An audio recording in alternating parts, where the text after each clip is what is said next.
Hey everyone, I'm Peter Stories here to guide you today. If you use this video to drift off to sleep, please tap like, hit subscribe, and drop a comment telling me where you're watching from and what time it is there.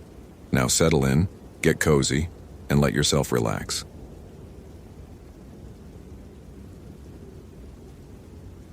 Olympic National Park, Washington. October 2014. Mason pressed his thumb against the rim of his coffee cup, watching the steam dissipate into the cold morning air of the ranger station.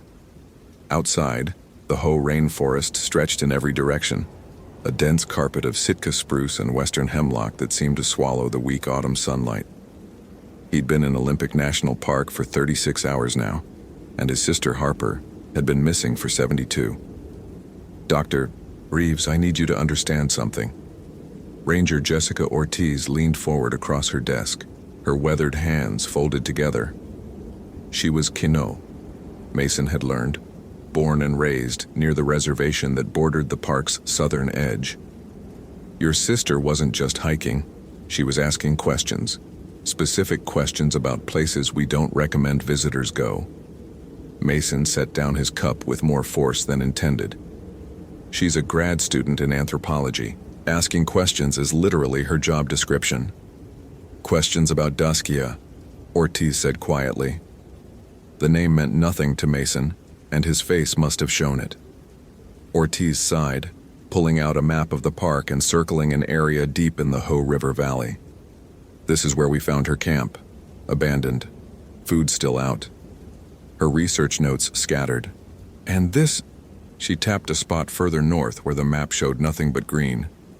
This is where her GPS tracker last pinged before it went dead. So send a search team there. We did. Nothing. No tracks, no signs of struggle, no blood. It's like she vanished into the forest itself. Ortiz paused, meeting his eyes with an intensity that made Mason uncomfortable.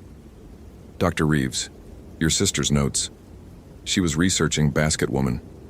Daskia. The old stories say she lives in these woods, that she collects people who wander too far into her territory, particularly those who disrespect the old ways. Mason felt his jaw tighten. This was exactly the kind of superstitious nonsense that had driven him into the hard sciences in the first place. While Harper had always been drawn to myths and folklore, Mason had built his career on empirical evidence, on the quantifiable reality of biology and ecology. He'd published 3 papers on wolf reintroduction programs. He dealt in facts, not fairy tales. With all due respect, Ranger Ortiz, I'm not interested in ghost stories. I'm interested in finding my sister. If your search teams can't do it, I'll do it myself. Something flickered in Ortiz's eyes. Was it pity? Warning? The old people would tell you that's exactly what Daskia wants. Fresh offerings walking straight into her basket.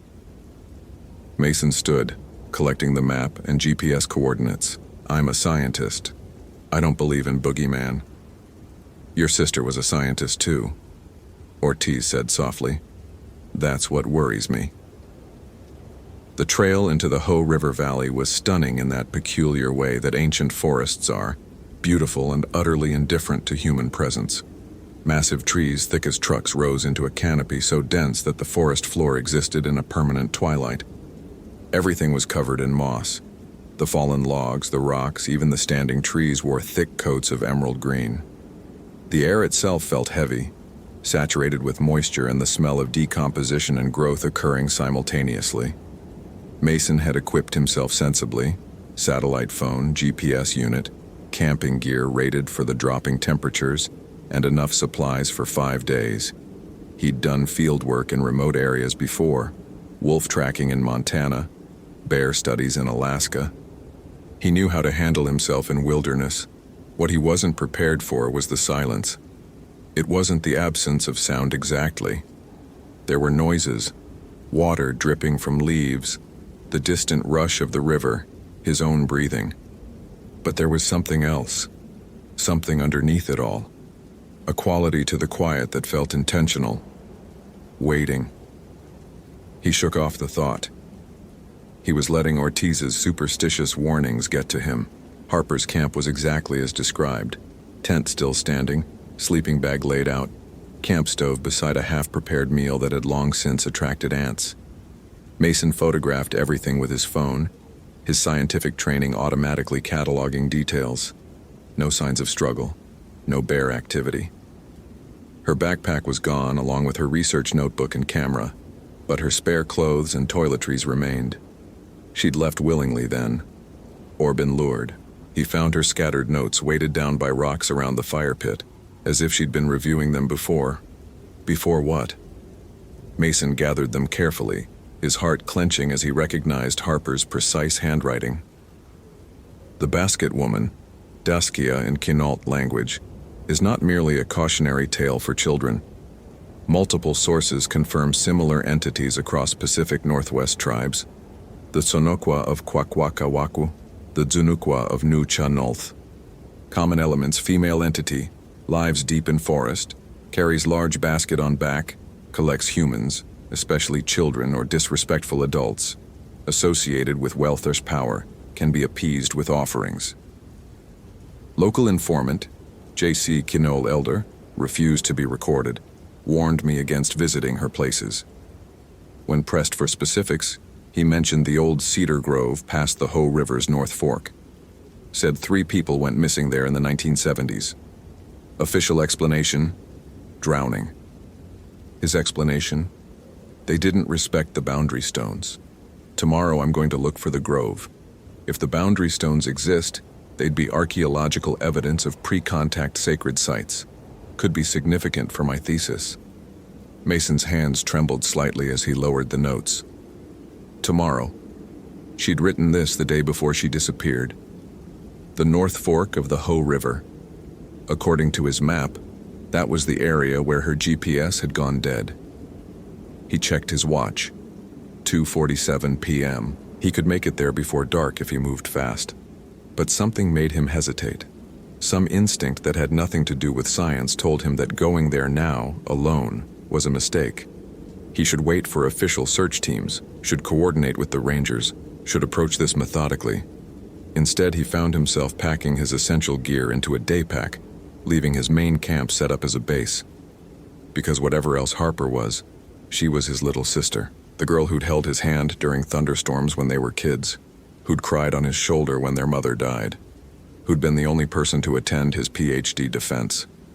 If she was out there, if there was even a chance she was alive and waiting for help. The rational part of his brain screamed that people didn't survive 3 days in October wilderness without shelter. The brother part didn't care. He started walking north. The forest changed as he moved deeper. The trees grew larger, older, their trunks twisted into shapes that seemed almost deliberate. The moss hung in thick curtains from branches, and the undergrowth became so dense that Mason had to force his way through, ferns and salal bushes clutching at his legs. The sound of the river grew louder, and then he was standing on its bank, watching dark water surge past over smooth stones. Crossing was going to be dangerous. The water moved fast, and the rocks looked slick. But on the far side, he could see what might have been a trail or maybe just a game path. Harper had come this way. He was certain of it now, though he couldn't have explained how he knew. He found a thick fallen branch to use as a walking stick and started across, testing each foothold carefully. The water was shockingly cold even through his waterproof boots, and the current was stronger than it looked. Halfway across, his foot slipped, and for a heart-stopping moment he was falling, the river reaching up to claim him. His stick caught against a rock, and he managed to keep his balance, gasping. When he looked up at the far bank, he saw them. Sticks, arranged vertically in the ground, forming a rough line parallel to the river. They'd been placed deliberately, he could tell, each one stripped of bark and carved with marks he didn't recognize. Some had bundles tied to their tops, what looked like cedar bark and faded cloth. Boundary markers. Mason pulled himself onto the far bank and approached the nearest stick, his heart hammering. He'd seen similar arrangements before, in his sister's research materials. Sacred markers used by indigenous peoples to denote spiritual boundaries, places where the human world thinned and other things could cross over. Superstition, he told himself firmly. Cultural artifacts, yes, but nothing more. The markings were probably just decorative. the placement random rather than mystical. But as he stepped past the line of sticks into the forest beyond, the temperature dropped 10 degrees in an instant. Mason stopped, breath misting in front of his face. That wasn't normal. Weather didn't change that abruptly. There had to be an explanation. A geographic feature channeling cold air, an underground stream, something. The bird calls that had been background noise throughout his hike suddenly ceased. Complete silence fell over the forest. Mason's rational mind scrambled for explanations even as something more primitive in his hindbrain screamed at him to run. Animals went quiet before predators arrived. That was natural. That was evolution and survival instincts. That was... He saw movement between the trees. For just a second. Just a flash of something tall and wrong moving through the shadows about 50 yards ahead. Too tall to be a person. Moving too smoothly to be a bear. There and then gone. Swallowed by the dense undergrowth. His satellite phone was in his hand before he realized he'd reached for it. No signal. That was impossible. He'd had a signal at the river. But now the screen showed nothing, not even the GPS tracking working properly. Hello? His voice sounded small in the overwhelming quiet. Harper? No response. But now he could see it. A path of sorts, marked by broken ferns and disturbed moss. Something had passed through here recently. Something large. Or someone, he told himself. Harper was tall, nearly 6 feet. In poor light, moving quickly, she might look strange. She might be hurt, delirious, not responding to his call. That was the logical explanation. He followed the trail. The forest seemed to press closer around him as he moved. The trees here were truly ancient, their branches forming a canopy so thick that only sporadic beams of light penetrated to the forest floor. Mushrooms grew in spectacular clusters on every fallen log. Bright red, deep purple, luminescent white.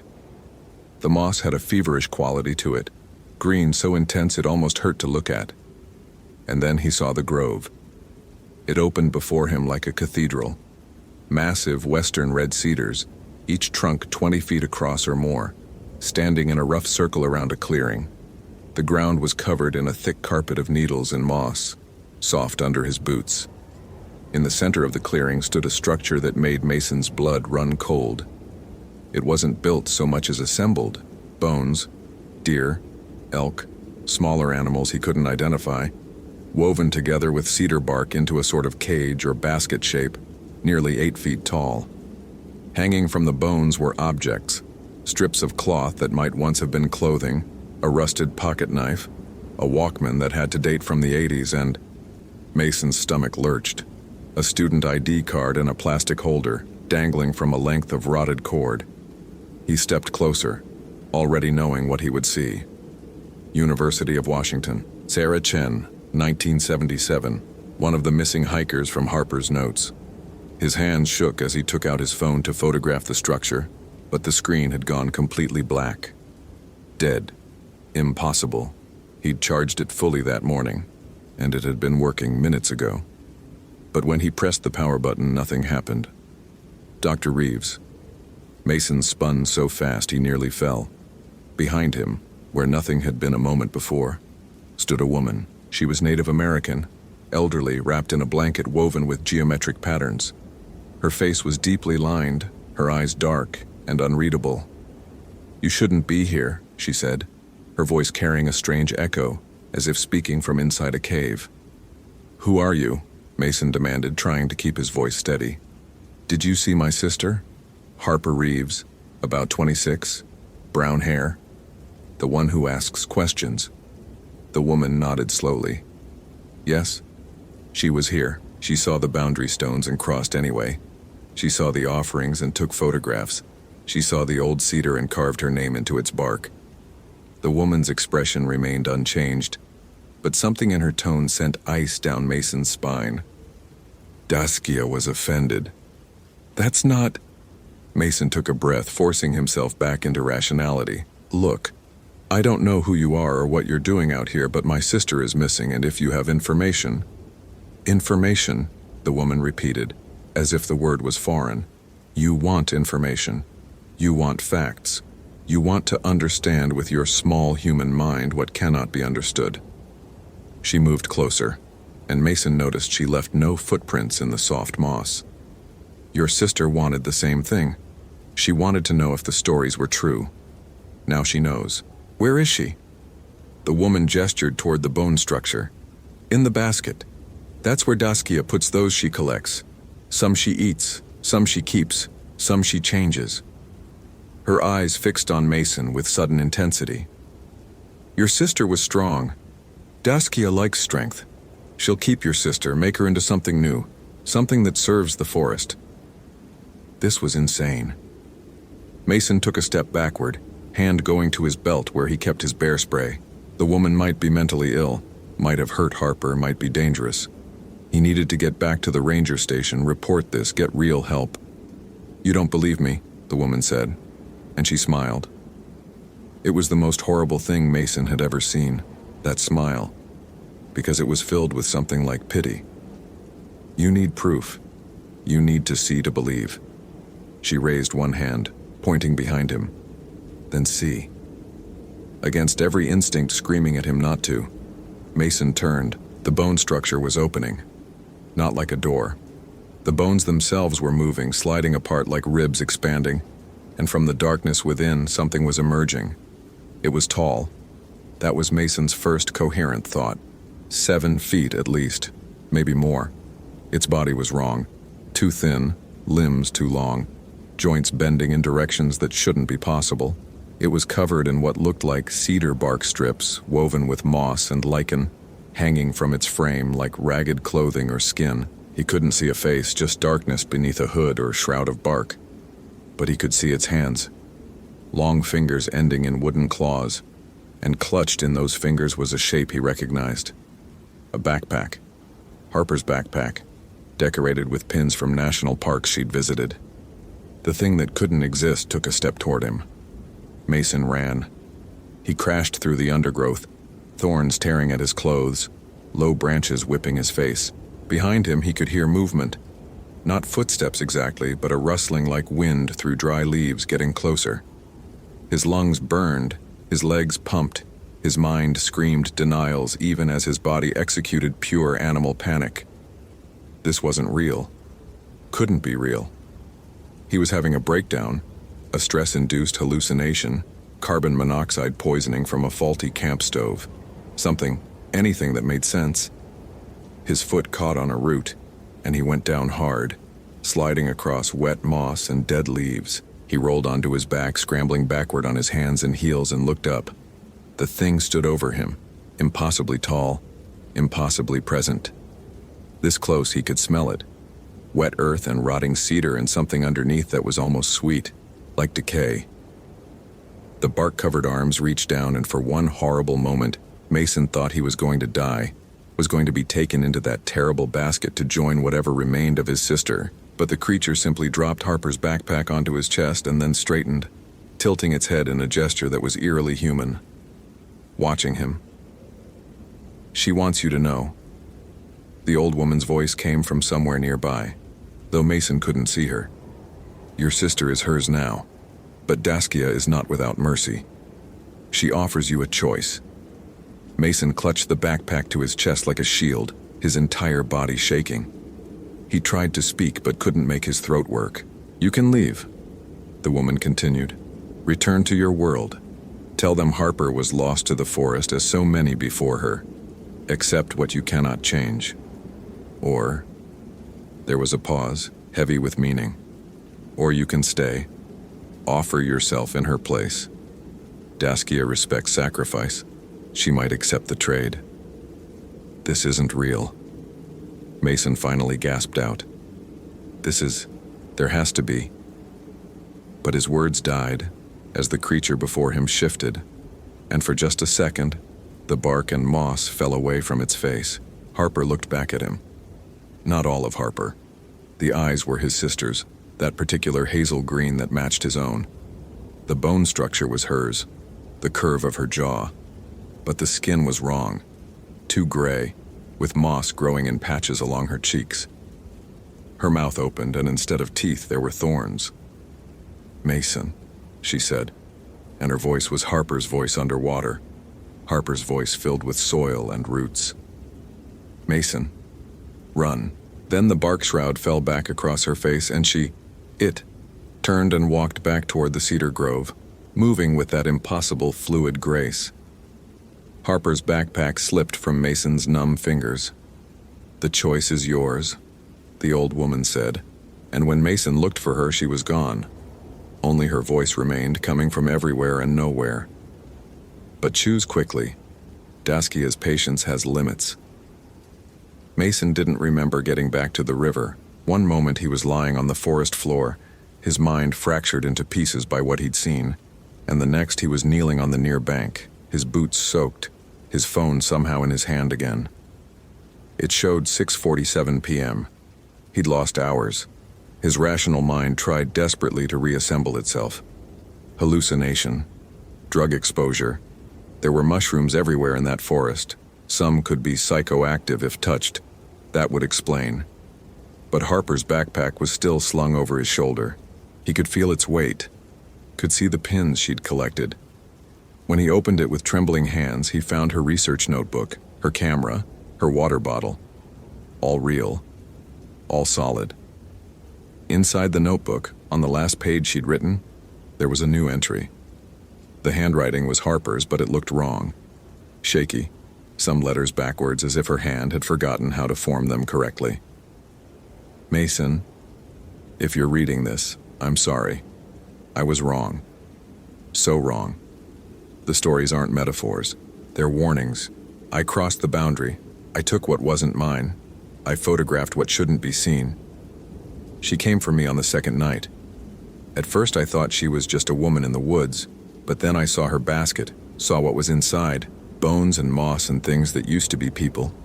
She touched me with her wooden fingers, and I felt the forest growing inside me, roots in my veins, cedar bark under my skin. By the time you find this, I won't be Harper anymore. Not entirely. She's changing me, Mason. Making me part of the forest, part of her collection. I can feel memories that aren't mine. Other people she's taken, other offerings. Decades of them. Centuries, maybe. Don't try to save me. You can't. This place operates on different rules. Old rules. She only takes what's freely given now. That's how the old compact works. But I violated her territory, broke her peace, so she took me as payment. But you could still leave. Forget you saw anything. Forget me. It would be easier than knowing the truth. That the world is stranger and more terrible than you ever believed. That your science and rationality are just thin walls we build to keep out the dark. That there are things in these forests, older than human understanding. I'm so sorry I didn't listen to the warnings. I'm sorry I made you come looking for me. I'm sorry you had to see what I've become. Run, Mason, while you still can. H. The handwriting grew increasingly erratic toward the end, the final letters barely legible. Mason's hand shook so badly he nearly dropped the notebook. This was in Harper's handwriting, her distinctive way of crossing her T's, the slight leftward slant she'd had since childhood. But it described something impossible, something his training and education insisted couldn't exist. Yet he'd seen her, seen what she'd become. The walk back to his main camp passed in a daze. Full darkness had fallen, and Mason moved by flashlight, jumping at every sound. The forest that had seemed merely indifferent before now felt actively hostile, watching, waiting to see what he would choose. At his tent, he found his satellite phone working again. One call. He could call for help, get extracted, tell the rangers. What? That his sister had been taken by a mythological creature and transformed into a forest spirit. They'd think he'd had a breakdown. Maybe he had, but the backpack was real. The notebook was real. Harper's transformation had been real. Mason sat beside his dying campfire, staring into the coals, and faced a choice that no amount of scientific training had prepared him for. He could leave, walk out in the morning, tell them Harper was lost, gone, dead probably. Except that some mysteries couldn't be solved. Some disappearances had no rational explanation. Return to his life, his work, his carefully constructed world of measurable facts and testable hypotheses. Or he could go back, offer himself as Daskia wanted, maybe save Harper, maybe just become another addition to her collection. Sacrifice his life, his rationality, everything he'd built his identity on, for a sister who was already half forest and might be beyond saving. What would a scientist do? What would a brother do? The answer, he realized with growing horror, was different for each. He spent the night not sleeping, watching the darkness beyond his firelight, and occasionally thought he saw shapes moving between the trees. Tall shapes. Sometimes they looked like Harper. Sometimes they looked like nothing human at all. By dawn, Mason had made his decision. The ranger station seemed impossibly bright and solid after days in the forest's twilight. Ranger Ortiz looked up as Mason entered, and something in her face told him she'd expected him to look exactly like he did. Hollow-eyed, haunted, fundamentally changed. "Dr. Reeves," she said quietly. "Your sister?" "Gone." The word came out flat. "I searched everywhere her GPS indicated. Found her camp, her notes, no sign of her, I think." He forced the lie out. "I think she might have fallen in the river. The current's strong there. By now." Ortiz nodded slowly. She didn't look surprised. "I'll file the report. We'll send teams to search downstream, but after this long, the chances—" She didn't finish the sentence. Didn't need to. Mason placed Harper's backpack on her desk. "I found this near the North Fork. Thought it might be useful for closure, for our family." "I'm very sorry for your loss." Mason nodded, not trusting himself to speak.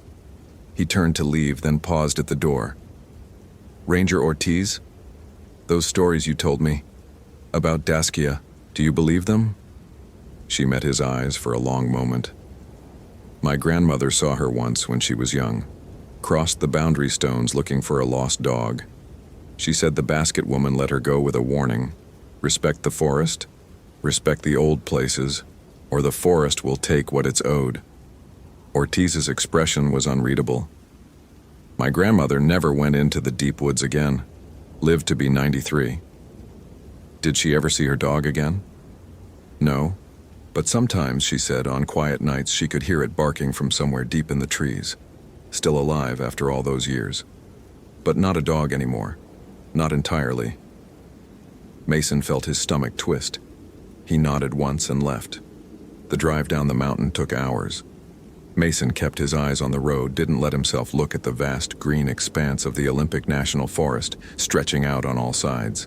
Thousands of acres of old growth, of places humans rarely ventured, of darkness and mystery that predated civilization.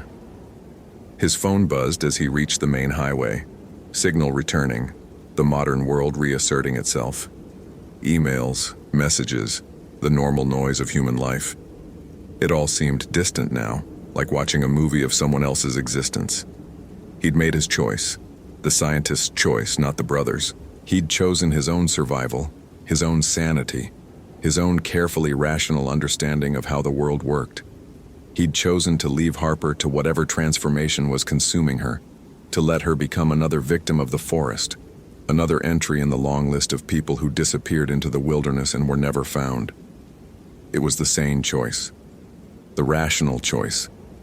It was also, he knew with absolute certainty, the choice he would regret for the rest of his life. But he drove on, down the mountain, away from the dark trees and the deeper darkness they concealed. Behind him, the Olympic National Forest stretched vast and patient, and somewhere in those depths, past the boundary stones and the old cedar grove, past the point where human rules applied, his sister was becoming something else, something that served the forest, something that belonged to Daskia. 3 weeks later, Mason sat in his apartment in Seattle, staring at a bottle of whiskey and trying to convince himself to drink it.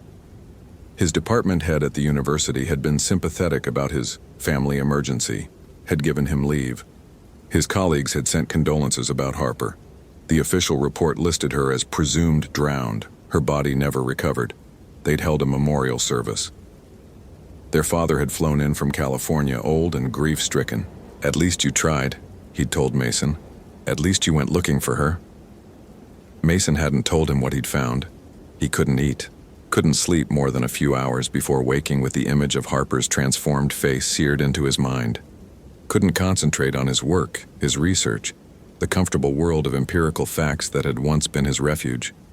Because facts were useless now. Facts couldn't explain what he'd seen. Facts couldn't tell him whether he'd made the right choice or the coward's choice. Facts couldn't answer the question that tormented him every night. Was Harper still in there, somewhere inside that bark-covered form, aware and suffering? His phone buzzed. Unknown number. Mason almost didn't answer, but something made him pick up. Static at first. Then, underneath it, a sound that might have been breathing, or might have been wind through trees. "Mason." Harper's voice, distant and strange. "Mason, I understand now. Why you left. Why you chose yourself. The old woman, she's not separate from Daskia. She is Daskia, the part of her that can still speak. She offered you a choice you couldn't really make. Because you're still human. Still rational, still sane." "Harper." His voice broke. "Harper. Is it really you?" "Some of me. Enough. Listen. She wants you to know something. The choice is still open. It's always open. If you ever want to come back, cross the boundary stones again, offer yourself. She'll accept. She'll take you into the forest and make you something new, something beyond pain and doubt and human weakness. She'll make you part of something old and vast and eternal. I can't. I can't give up everything I am. I know. That's why I'm calling. To tell you it's okay. To release you from the guilt." Harper's voice was fading, growing fainter, but also to warn you. "Because I can see more now, Mason. I can see how the roots spread, how the forest grows, and I can see that you're marked. Just by crossing the boundary, just by seeing her, you've been touched by the old world. You can go back to your life, back to your science, and your rationality. But part of you will always be here. Part of you will always remember. Part of you will always wonder if you made the right choice." The call ended. When Mason tried to call back, the number was invalid. He sat in his dark apartment, the whiskey still untouched, and understood that this was his punishment. Not death, not transformation, but knowledge. The certain knowledge that the world was stranger and more terrible than he'd believed. That his sister was something other than human now. That he'd chosen to save himself and abandon her. And that the choice would haunt him every day for the rest of his life. Outside his window, Seattle glowed with electric light, a city of concrete and glass and human certainty. But beyond the city, beyond the highways and the suburbs, the forest waited, ancient and patient and hungry, always waiting, always remembering. And sometimes, on very quiet nights when the city noise died down, Mason swore he could hear it, the faint rustle of cedar bark, the whisper of roots growing, his sister's voice calling from somewhere deep in the darkness. "Come back," it seemed to say. "The choice is still open, it's always open." But Mason never went back. He lived with his choice, and his guilt, and the slow poison of knowing that Harper was still out there, transformed but aware, part of the forest's eternal collection. He lived with the knowledge that rationality and science couldn't save him from the truth, that there were forces older than human understanding, that some stories weren't metaphors but warnings, that crossing certain boundaries changed you in ways you could never undo. He lived. And living, he discovered, could be its own kind of horror. If this story gave you chills, consider following for more quality terror. Could you have made a different choice than Mason? Years later, rangers still report strange occurrences in the Olympic National Forest's northern reaches. Hikers describe seeing a tall figure moving through the trees near the old cedar grove. Sometimes it looks like a woman covered in bark and moss. Sometimes it looks almost human. The Quinault elders know better than to go near the boundary stones. They tell their children the old stories and trust that some warnings don't need updating. In Seattle, Mason Reeves teaches biology at the university. He's well respected, published, successful by any objective measure. but his students sometimes notice that he never teaches courses requiring fieldwork in forests, that he seems uncomfortable with silence, that he keeps his office lights on even during the day. They don't know that he still gets calls sometimes in the dead of night from numbers that don't exist. They don't know about the choice he made, or the sister he left behind, or the thing she became. Some knowledge, he's learned, is too dangerous to share. Some truths are better left in the darkness where they belong. The forest keeps its secrets and Mason Reeves keeps his. Hope you felt real chills. If you appreciate genuine horror rooted in authentic folklore, consider following. Which moment scared you most? The transformation, the choice, or the aftermath?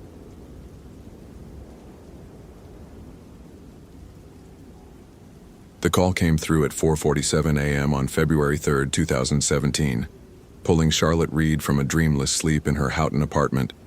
SAR coordinator dispatch, the voice clipped and professional, reporting a missing person on Isle Royale. 72 hours overdue. Solo researcher. Winter conditions. She was on the 6 a.m. ferry whether she liked it or not. Charlotte did like it, actually.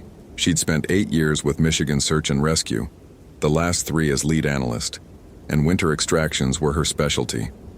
While other team members relied on gut instinct and folklore-tinged intuition, she trusted data, weather patterns, hypothermia timelines, statistical probability maps.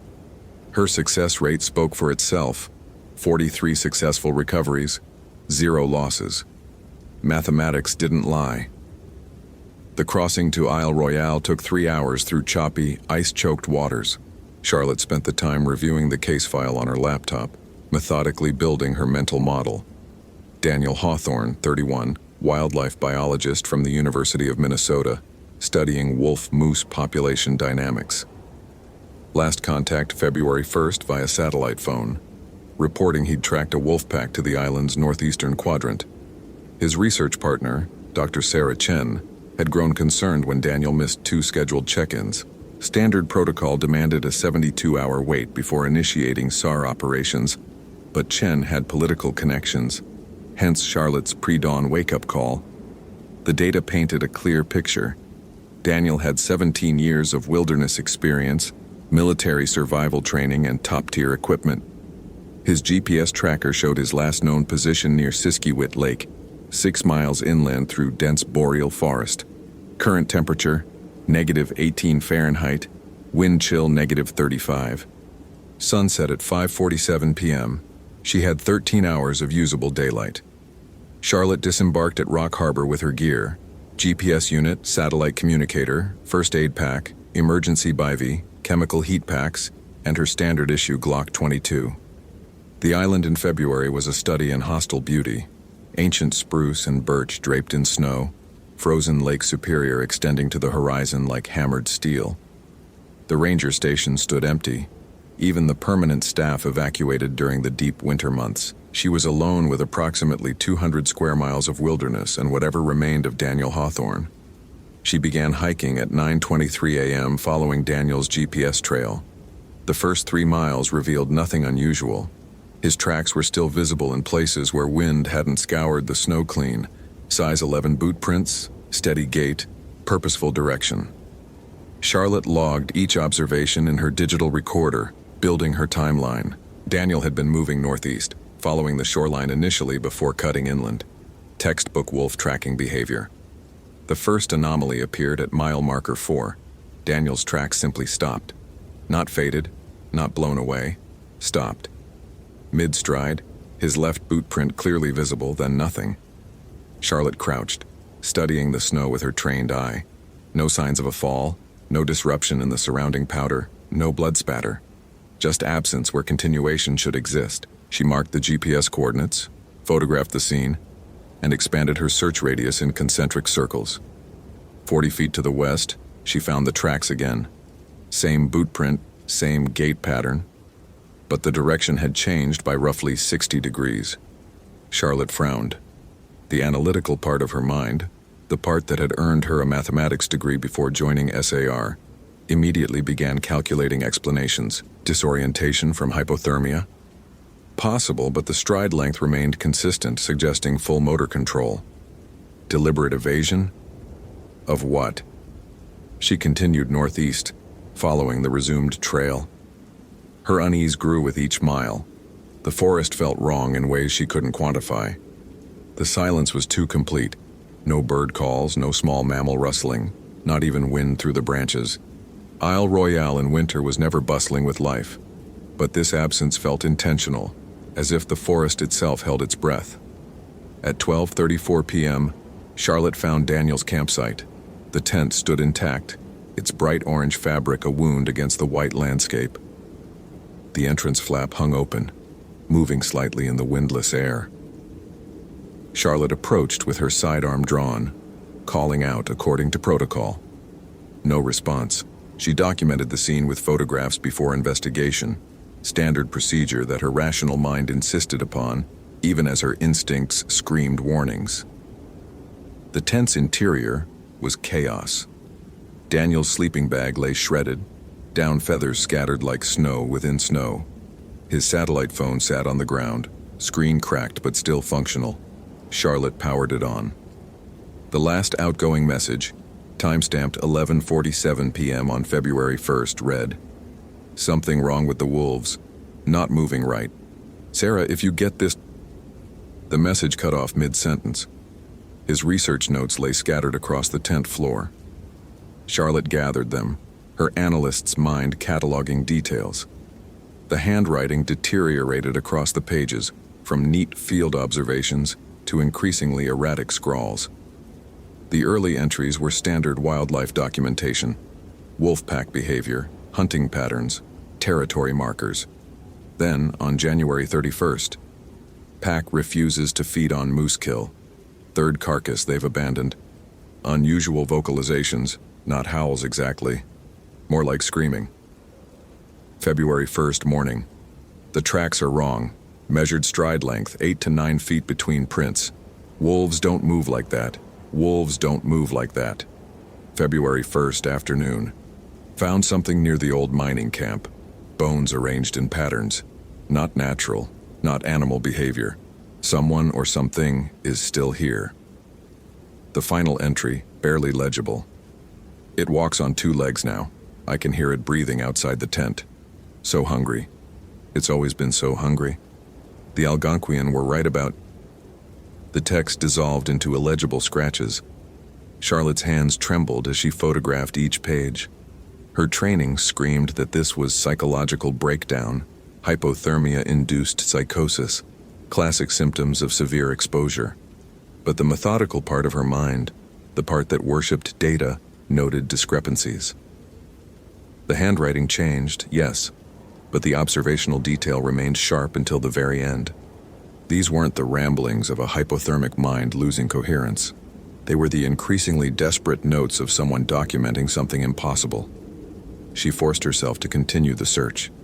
Daniel's equipment lay scattered around the campsite. GPS unit smashed, rifle missing, supply pack torn open with food containers scattered and unused. Most telling, his emergency beacon remained in its case, unactivated. If Daniel had been in his right mind, the beacon would have been the first thing he reached for. The trail led away from camp, but these tracks were different. Barefoot prints in the snow, impossibly long strides, the impressions too deep for a man of Daniel's weight. Charlotte followed them northeast for a quarter mile before they disappeared entirely at the edge of a frozen creek.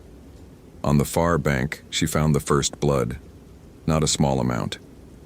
A wide spray pattern across the snow and tree bark, dark arterial red already crystallizing in the cold. Charlotte's stomach clenched. She'd seen enough trauma scenes to estimate volume. At least 2 liters, probably more. No one survived losing that much blood in these conditions. But there was no body, no drag marks, no sign of predation. Just blood, and beyond it, those impossible tracks resuming. Now they looked different. The gait irregular, sometimes on 2 legs, sometimes 4. The stride length varying between 6 and 12 feet. Charlotte checked her watch. 2:17 p.m. 3.5 hours of daylight remaining. Her training said she should mark the location, retreat to the ranger station, call for backup and a full forensic team. But the island was cut off. The ferry wouldn't run again until tomorrow morning at earliest. and weather reports predicted a storm system moving in tonight. If Daniel was somehow still alive, these were his final hours. She continued tracking. The forest changed as she moved deeper inland. The trees grew more twisted, their branches reaching at wrong angles. Snow gathered in patterns that defied the wind. Charlotte's rational mind noted these details while simultaneously inventing explanations. Unusual geological formations affecting growth patterns, local microclimates creating odd snowdrifts. But beneath that comfortable analysis, a more primitive awareness whispered that she was entering a place where natural laws held less authority. At 3:45 p.m., she found the mining camp Daniel had mentioned. The structures dated from the 1870s, when copper operations briefly flourished on Isle Royale. Now only foundations remained, stone walls jutting from the snow like broken teeth. And the bones. They were arranged in a spiral pattern radiating from the camp's center, each piece carefully placed. Charlotte recognized moose skulls, wolf vertebrae, smaller mammals she couldn't immediately identify. But the pattern itself held her attention. It was too deliberate, too geometric. She'd seen enough animal behavior to know predators didn't do this. This required intention, symbolism, understanding. Her hands shook as she photographed the spiral. The angle of light revealed something else. Older bones beneath the recent ones, stained and weathered, some clearly decades old. This wasn't a new phenomenon. Something had been leaving offerings here for a very long time. Among the bones, she found items of human origin. A rusted hunting knife from the 1940s, its handle carved with symbols she didn't recognize. A leather journal so old it crumbled at her touch, but she could make out one repeated word on the surviving pages: Windigo. And most disturbing, a wedding ring, modern, inscribed inside. James and Maria, 1989. Charlotte's radio crackled, static only, the distance and terrain too severe for clear communication. But within the static, she heard something else. A voice, possibly, or something that could pass for a voice if you weren't listening carefully. It sounded like words shaped by a throat that had forgotten human speech, struggling with syllables that belonged to a language older than English, older than any European tongue that had reached these shores. The temperature dropped suddenly, precipitously. Charlotte's breath became visible in great plumes, then began to crystallize in the air itself. Her thermometer read -43 Fahrenheit, 15 degrees lower than it had been 5 minutes ago, physically impossible in the absence of weather system movement. The breathing started then, not wind through branches. Charlotte knew that sound intimately. This was rhythmic, purposeful, the respiration of something large moving through the forest. It came from all directions simultaneously, or perhaps the acoustic properties of the frozen landscape were playing tricks. She spun, sidearm raised, seeing nothing but darkening trees and gathering shadows. The sun was setting. She had perhaps 30 minutes of useful light remaining. Charlotte made the decision every SAR professional dreads. She would shelter here tonight, in these ruins, and resume tracking at first light. The alternative, attempting a 6-mile night hike through hostile terrain while something stalked her, was statistically suicidal. She activated her emergency beacon, knowing the signal would bring help by tomorrow afternoon at latest. She erected her bivvy against one of the sturdier foundation walls, gathered firewood, and prepared for a long night.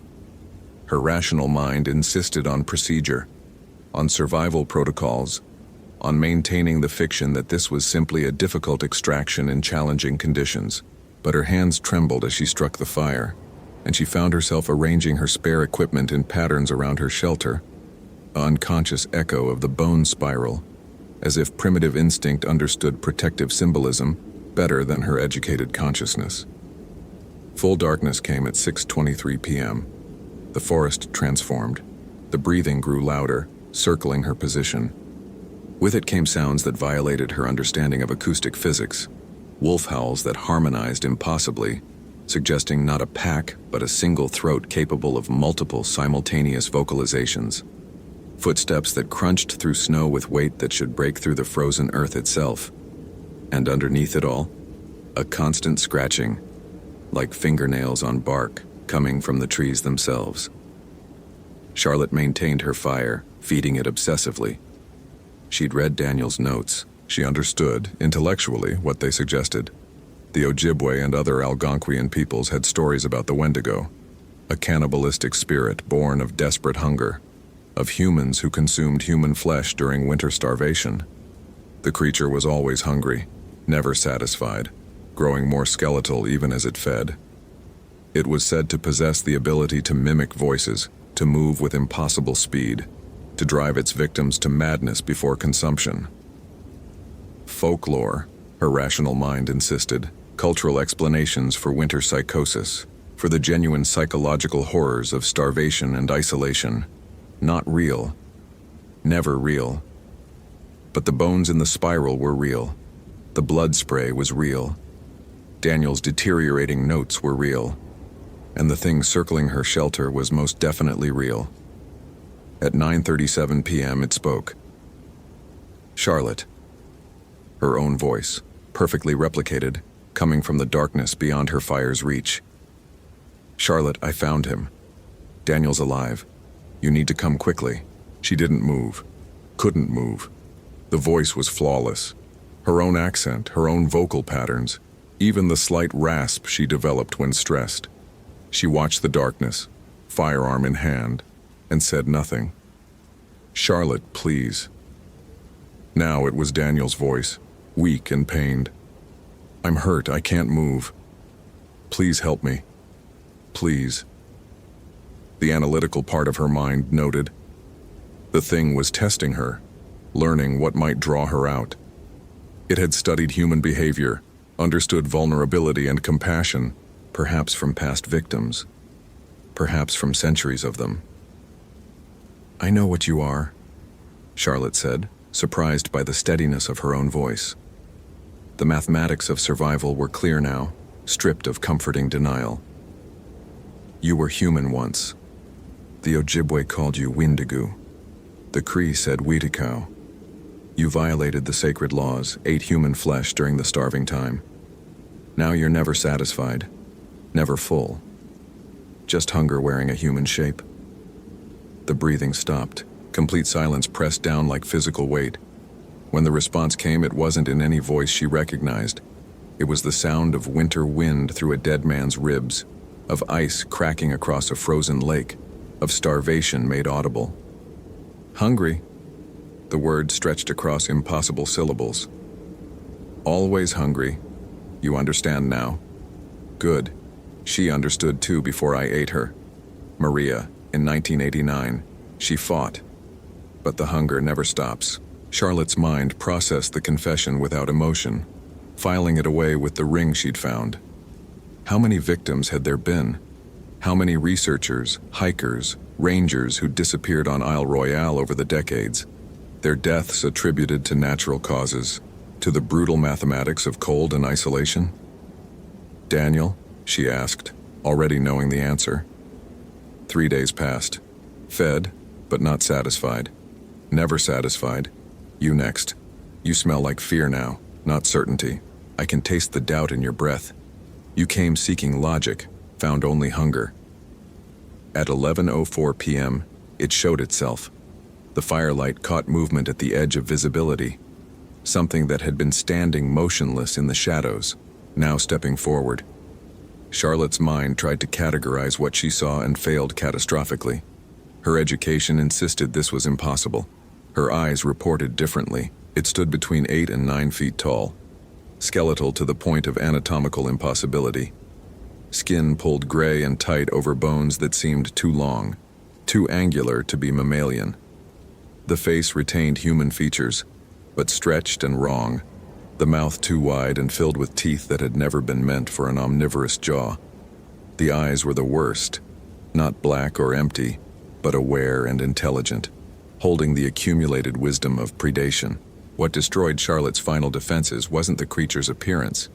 The mind could rationalize that as disease or mutation. What broke her was the recognition in those eyes. It knew exactly what it was. It understood its own monstrousness, and it accepted that understanding with something approaching satisfaction. The Wendigo tilted its head, mimicking curiosity. When it spoke now, It used no recognizable voice, just that terrible acoustic wrongness that suggested language processed through a throat that had evolved beyond human limitations. You count, always counting. Temperatures, distances, probabilities. Numbers comfort you. It took a step closer. Charlotte fired 3 rounds center mass. The creature didn't flinch. Calculate this. How long does a human survive at -47 Fahrenheit without shelter? How many hours until hypothermia induces hallucination? Is this real, Charlotte, who counts? Or merely your educated mind breaking? Her thermometer confirmed the temperature, -47 and dropping. The fire should be providing more warmth, but cold pressed in from all directions, unnatural and purposeful. The Wendigo controlled it somehow, or perhaps was so fundamentally cold that it drew heat from the environment like a thermal vampire. I was a man once, it continued, circling her shelter with movements too fluid for its skeletal structure. 1873. Copper mining. Winter trapped us. Food ran out. I was the foreman, 32 men under my care. I made the choice, fed them to the others one by one, kept us alive until spring, thought I was strong. It laughed, a sound like ice sheets grinding. The Ojibwe knew better. Old woman from Bad River Reservation, she saw what I'd become, spoke the old words, told me what I was now. Windigo, the hunger that walks. She said the change was permanent. She was right. Charlotte's fire flickered and dimmed despite fresh wood. The cold intensified, a living thing with intention. Her fingers were losing sensation. The mathematics of survival shifted. She had perhaps 4 hours before severe hypothermia set in, less if the supernatural cold accelerated the process. Her emergency beacon was transmitting, but help wouldn't arrive until tomorrow at earliest. The equation was simple and brutal. She could not last that long. Tell me, woman of numbers, the Wendigo whispered, now somewhere behind her. If consciousness is merely neural patterns, electrochemical reactions, algorithmic processes, what am I? I died in 1874, starved and froze while full of human meat. Yet here I remain. Calculate that probability. At 1:33 a.m., Charlotte made her decision. She had enough chemical heat packs to keep her core temperature stable for perhaps 6 more hours if she rationed carefully. The fire was dying despite her efforts. Something about the Wendigo's presence actively suppressed thermal energy. She had ammunition, but ballistics clearly didn't apply to something that had been dead for 143 years. Her radio produced only that terrible static voice speaking syllables that might have been Ojibwe, or might have been older still. But she had data. Daniel's notes, the bone spiral, the historical pattern of disappearances. And she had the training to document her findings even as her probability of survival approached 0. Charlotte activated her digital recorder and began speaking, methodical and clear, creating the case file that would outlive her. She documented everything, the impossible tracks, the blood spray, the mining camp spiral, Daniel's research, the wedding ring, and finally the Wendigo itself. She described its appearance in precise detail, its behavior, its claims. She spoke for 47 minutes until her voice grew hoarse and the cold made speech difficult.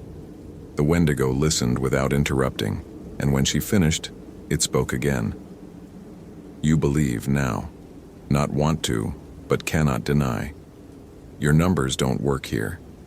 This place, it's thin. The barrier between what you call real and what your ancestors knew was real, it's thin here. Always has been. That's why the copper miners failed. That's why the Ojibwe avoided this place in winter. They knew. It circled closer, now barely 10 feet from her failing fire. Charlotte could see it fully, the emaciated body, the 2 long limbs, the face that retained just enough humanity to make its monstrousness more profound. She raised her sidearm one more time, knowing it was futile, unable to stop her training from demanding action. Shoot if it comforts you, the Wendigo said. I don't mind. The missionaries shot me in 1891. The Rangers shot me in 1967. The bullets passed through. I'm not here, not really. Just an echo of hunger. Just winter's memory of what men become. Charlotte fired. The Wendigo smiled with too many teeth. At 4:16 a.m., her thermometer read -61 Fahrenheit. Her chemical heat packs had expired. Her fire was embers. The cold had progressed beyond physical discomfort into a strange warmth, the first stage of severe hypothermia, her educated mind noted. When the body begins shutting down peripheral functions to protect the core, soon would come confusion, then loss of consciousness, then cardiac arrest. The mathematics were clear. She wondered if Daniel had calculated his own death this way, measuring his decline in degrees and minutes. If he'd maintained his analytical mind until the end, or if terror had finally broken through. The Wendigo sat across from her dying fire, close enough now that she could see its breath crystallizing in the air. Except it didn't breathe, not really. The rise and fall of its chest was mimicry, a memory of when it had been human and lungs had held purpose. "I could kill you quickly," it said, almost conversational now. "But I won't. You interest me. 143 years, and you're the first to understand. To see me clearly and still try to document, to categorize, to add me to your database of knowable things." Charlotte's recorder was still running, battery somehow maintaining charge despite the impossible cold. She managed to speak through numb lips. "What do you want?" "Want?" The Wendigo considered this. "I want to stop being hungry. I want winter to end. I want to be the man I was before I ate my friends. But wanting changes nothing. I am what I am. Hunger in the shape of memory. And you are food that thinks." It stood, unfolding to its full, terrible height. "But I will give you a choice. It's more than I gave the others. You can freeze here slowly, your rational mind maintaining clarity until the end. Document your death scientifically. Or you can run. Try to make the 6 miles back to Rock Harbor. I'll follow. I'll catch you. I always do. But you'll die moving, fighting, refusing to accept the impossible even as it consumes you. Which fate does your mathematical mind prefer?" Charlotte checked her watch. 4:31 a.m. Sunrise at 7:42. 3 hours and 11 minutes. The ferry wouldn't arrive until afternoon at earliest. The equation was impossible to balance. She looked at the bone spiral, at the evidence of decades of victims, at the wedding ring lying in the snow. She thought about Daniel, alone and terrified, his analytical mind breaking as it confronted something that violated every law he understood. She thought about Maria from 1989 and James, who probably still wondered what happened to his wife, about the 32 miners who'd trusted their foreman to keep them alive. The Wendigo waited with infinite patience. It had time. It always had time. Charlotte stood, her legs barely supporting her weight. The cold had progressed beyond pain into absence, her extremities losing feeling. She had 3 chemical heat packs left and a digital recorder with 2 hours of battery life remaining. She checked her sidearm. 9 rounds. "I'm going to walk out," she said, each word requiring conscious effort. "I'm going to document every step. And when they find my body, they'll find the evidence. Someone will believe. Someone will understand. This island needs to be quarantined, studied. You need to be..." She paused, unable to finish. "How did you stop something that was already dead? How did you fight hunger made manifest?" The Wendigo laughed, that terrible grinding sound. "They won't believe. They'll say hypothermia, psychosis, tragic accident. They'll explain away the evidence, rationalize the impossible, like you did, until you couldn't anymore. But go, run your experiment. Test your mathematics against winter and hunger. I'll be right behind you." Charlotte began walking at 4:47 a.m., her GPS tracking her progress. She didn't run. Running would accelerate heat loss and exhaust her limited energy reserves. She maintained a steady pace, methodical and measured, documenting observations into her recorder as she moved. Behind her, the breathing resumed. Steady, purposeful, never closer, but never farther. The Wendigo followed as promised, a patient predator, allowing its prey the fiction of escape.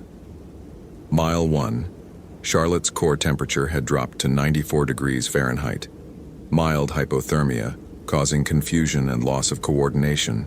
She stumbled frequently, catching herself on trees that felt somehow aware, hostile in their indifference. Mile 2. The impossible tracks appeared beside her own, sometimes human, sometimes wolf, sometimes something between. The Wendigo circled her route, appearing in her peripheral vision as flickers of movement that vanished when she looked directly. Mile 3. Full sunrise should have brought warmth and visibility. Instead, the light was gray and thin, as if filtered through infinite distance. Charlotte's recorder picked up sounds that shouldn't exist, chanting in languages that predated English by millennia, drums that had no source, the screaming of men dying of starvation. The island was sharing its memories, or perhaps the Wendigo was projecting them, showing her the accumulation of winter horror that had soaked into this place. Mile 4. Charlotte fell, her legs finally failing. She lay in the snow, watching her breath crystallize, and understood that this was where her mathematics ended. Her training, her education, her faith in quantifiable reality, all of it insufficient against something that existed outside natural law.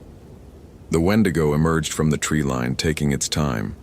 It approached until it loomed over her, and Charlotte saw her own reflection in its eyes, a small, fragile thing made of meat and warmth, already dying. 17 minutes, it said. That's how long you have until cardiac arrest. You fought well. Lasted longer than Daniel. He ran, you see. Sprinted in blind panic, burned through his energy reserves in the first mile. Found him still alive. Barely. He begged. Offered everything. Money. Worship. His soul, if such things existed. I ate him anyway. Charlotte's hand found her sidearm. 9 rounds. She raised it with the last of her strength, not aiming at the creature. What would be the point? But at her own temple, at least she could deny it the satisfaction. At least she could die on her own terms. The Wendigo moved faster than thought, wrenching the gun from her grip. No, you don't choose. That's the last lesson. You're prey. Prey doesn't choose. It knelt beside her, impossibly close, and Charlotte saw that its eyes held something beyond hunger. They held sorrow. Ancient, endless sorrow for what it had been and could never be again. I'm sorry, it whispered. And for a moment the voice was human. A man's voice colored by 19th century Cornish accent, rough with exhaustion and despair. I didn't want this. Didn't want any of it. But hunger doesn't care what you want. It just is. The last thing Charlotte recorded was not her own death. The battery died at 6:03 a.m. 3 miles from Rock Harbor, her core temperature at 89 degrees. But the recorder captured 47 seconds of audio that would later be analyzed by specialists, debated in closed forums, and ultimately classified. It was the sound of something feeding. And underneath that, barely audible, the sound of something weeping. They found Charlotte Reed's body on February 6, 2017, when the storm cleared enough for the Coast Guard helicopter to reach Isle Royale. She lay 3 miles from Rock Harbor, her emergency beacon still transmitting. The official report listed cause of death as severe hypothermia, with contributing factors of exposure and possible disorientation. Her digital recorder was recovered, its contents documented and sealed. The SAR coordinator who reviewed the footage took early retirement 6 weeks later. He never explained why, but colleagues noted he wouldn't go into the woods anymore, not even in summer, not even in daylight. Daniel Hawthorne's body was never found. Neither was Charlotte's sidearm. The bone spiral at the old mining camp remained undisturbed, slowly gathering snow. Occasionally in winter, when conditions are right and the temperature drops below a certain threshold, Park Service monitors detect movement on Isle Royale's thermal cameras. Something large moving between the trees with a gait that suggests 2 legs, then 4, then something else entirely. The island is closed to visitors from November through April. The official reason is ice conditions and safety concerns. Rangers who've worked there know better, though they won't say so officially. They've seen the tracks that don't match any known animal. They've heard the breathing on quiet nights. They've found the arrangements of bones year after year, always in the same spiral pattern. In 2019, a graduate student petitioned to study winter wolf behavior on Isle Royale. Her request was denied without explanation. In 2021, a documentary crew requested filming permits for the off-season. Denied. In 2023, a team of cryptozoologists offered funding for a winter expedition. The Park Service response was swift and absolute. No, some places are hungry. Isle Royale is one of them. And hunger, once awakened, never truly sleeps. It only waits, patient as winter, for the next person who believes they can explain away the impossible with mathematics and logic. The numbers don't add up. They never did. Some equations have no solution, only victims. Hope you felt real chills. If you appreciate genuine horror, consider following. Which moment scared you most? Tentar novamente. Isle Royale National Park, Michigan, February 2014. Christopher Hayes had spent 12 years as a ranger in Isle Royale, and he prided himself on knowing the difference between actual emergencies and tourist hysteria. The missing person report that crackled through his radio at 6:47 a.m. fell squarely into the former category. Olivia Chen, a wildlife researcher from the University of Minnesota, had missed her scheduled check-in for the third consecutive day. Her last known position was the remote northwest quadrant of the island, nearly 18 miles from the nearest maintained trail. The February cold hit like a physical blow when Christopher stepped outside the ranger station. -12 degrees, wind chill pushing it to -30. The kind of cold that turned exposed skin gray in minutes, that made your lungs ache with each breath. Isle Royale in winter was a different creature than the summer paradise tourists knew. The ferry service had stopped running in January. The island was essentially cut off from the mainland, home to perhaps 20 souls scattered across over 200 square miles of frozen wilderness. Olivia Chen had been studying the island's wolf population, tracking the pack's movement patterns through the brutal winter months. She was experienced, well-equipped, and by all accounts, cautious, which made her silence all the more concerning. Christopher loaded his snowmobile with methodical precision. Emergency medical kit, spare batteries, flares, rope, GPS unit, satellite phone. He added extra layers to his cold weather gear, checked his compass twice, and reviewed Olivia's last reported coordinates. The rational part of his brain, the part that had kept him alive through more than 100 winter rescues, ran through the probable scenarios. Equipment failure, injury preventing her from reaching her radio, disorientation during a whiteout. All serious, all survivable if he reached her quickly enough. He gunned the snowmobile north, following the frozen shoreline before cutting inland toward the dense pine forests that covered the island's interior. The morning sun was a pale disk behind gray clouds, offering light but no warmth. His breath crystallized instantly in the air. The landscape was monochromatic: white snow, black tree trunks, gray sky. Beautiful in a desolate way, but Christopher had learned long ago not to romanticize the wilderness. Nature wasn't cruel or kind. It simply was. Indifferent to human life, governed by laws as immutable as mathematics. 2 hours into the journey, he found Olivia's base camp. The tent was still standing, which was good. The front flap was open, snapping in the wind, which was not. Christopher killed the engine and approached on foot, his boots crunching through the crusty snow. His first thought was bears, but the island's black bears were hibernating. Wolves then, though they typically avoided human camps. He called out Olivia's name, his voice swallowed by the immense silence of the forest. The camp was in disarray. Olivia's sleeping bag had been dragged halfway out of the tent, its fabric torn. Food containers lay scattered in the snow, their contents frozen solid. Christopher's trained eye cataloged the scene with growing unease. The damage wasn't consistent with animal activity.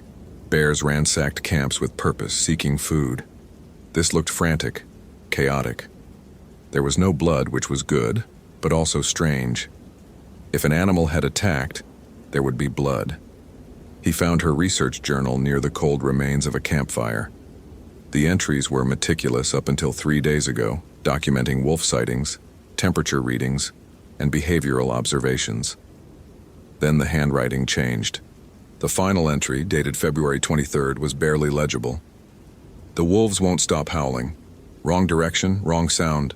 Something else out there. The old trapper was right. Should have listened.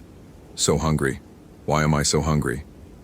Christopher read it twice, frowning.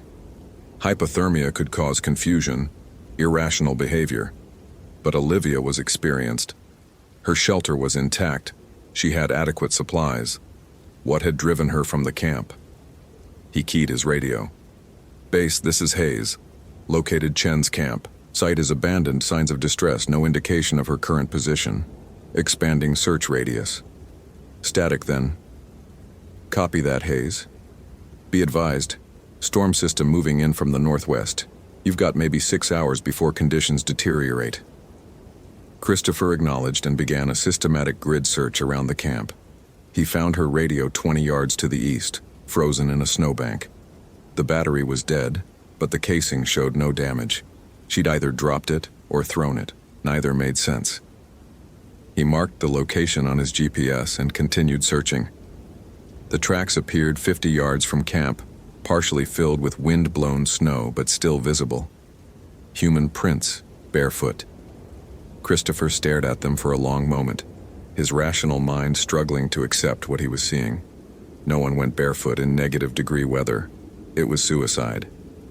Frostbite would set in within minutes, tissue death within an hour, yet the tracks were unmistakable, accompanied by drag marks suggesting an unsteady gait. He followed them into the forest. The prints led north, deeper into the old-growth pines where the canopy blocked most of the light. The temperature seemed to drop further under the trees, the air heavy with a profound stillness. Christopher's unease grew with each step, though he couldn't articulate why. The tracks were erratic, zigzagging between trees, sometimes circling back on themselves. He'd seen similar patterns from people suffering severe hypothermia, the paradoxical undressing, the terminal burrowing instinct. But something about these tracks felt different, purposeful in their chaos. After 30 minutes, he found the first marker. It was crude, built from stripped pine branches lashed together with what looked like dried sinew. The structure formed a rough triangle, about 3 feet tall, stuck in the snow like a warning sign. Christopher photographed it, his gloved fingers clumsy on the camera controls. Some kind of trail marker? But for what? The tracks continued past it, and he pressed on, increasingly aware of the diminishing daylight. More markers appeared as he went deeper. Different configurations, circles, spirals, stick figures with elongated limbs. They seemed deliberately placed along Olivia's route, as if she'd been following them, or had she made them? Christopher couldn't tell which possibility disturbed him more. The forest changed around him. The trees grew denser, their branches intertwining overhead to form a tunnel of shadow. Snow had barely penetrated here, leaving exposed patches of frozen earth and dead leaves. The silence was absolute. No bird calls, no wind, nothing. Just his breathing and the crunch of his boots. He almost missed the shelter.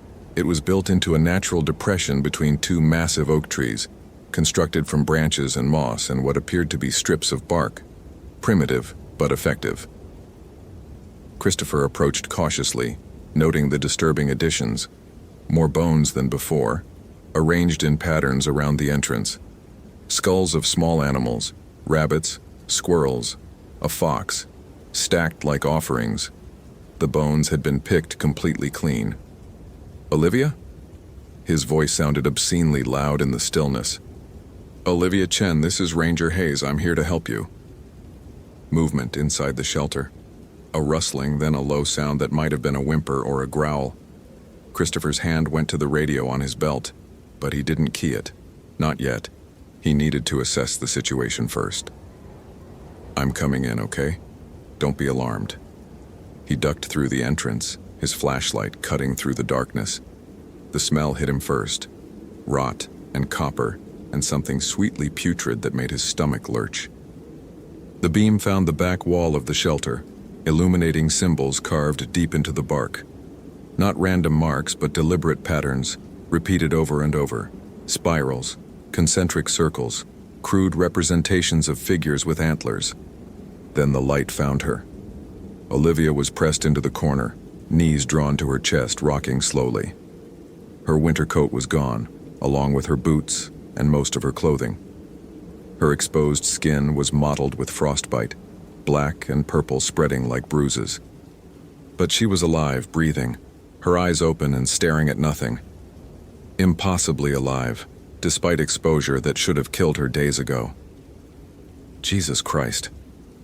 Christopher moved quickly, pulling the emergency blanket from his pack. Olivia, I'm going to get you warm. You're going to be okay.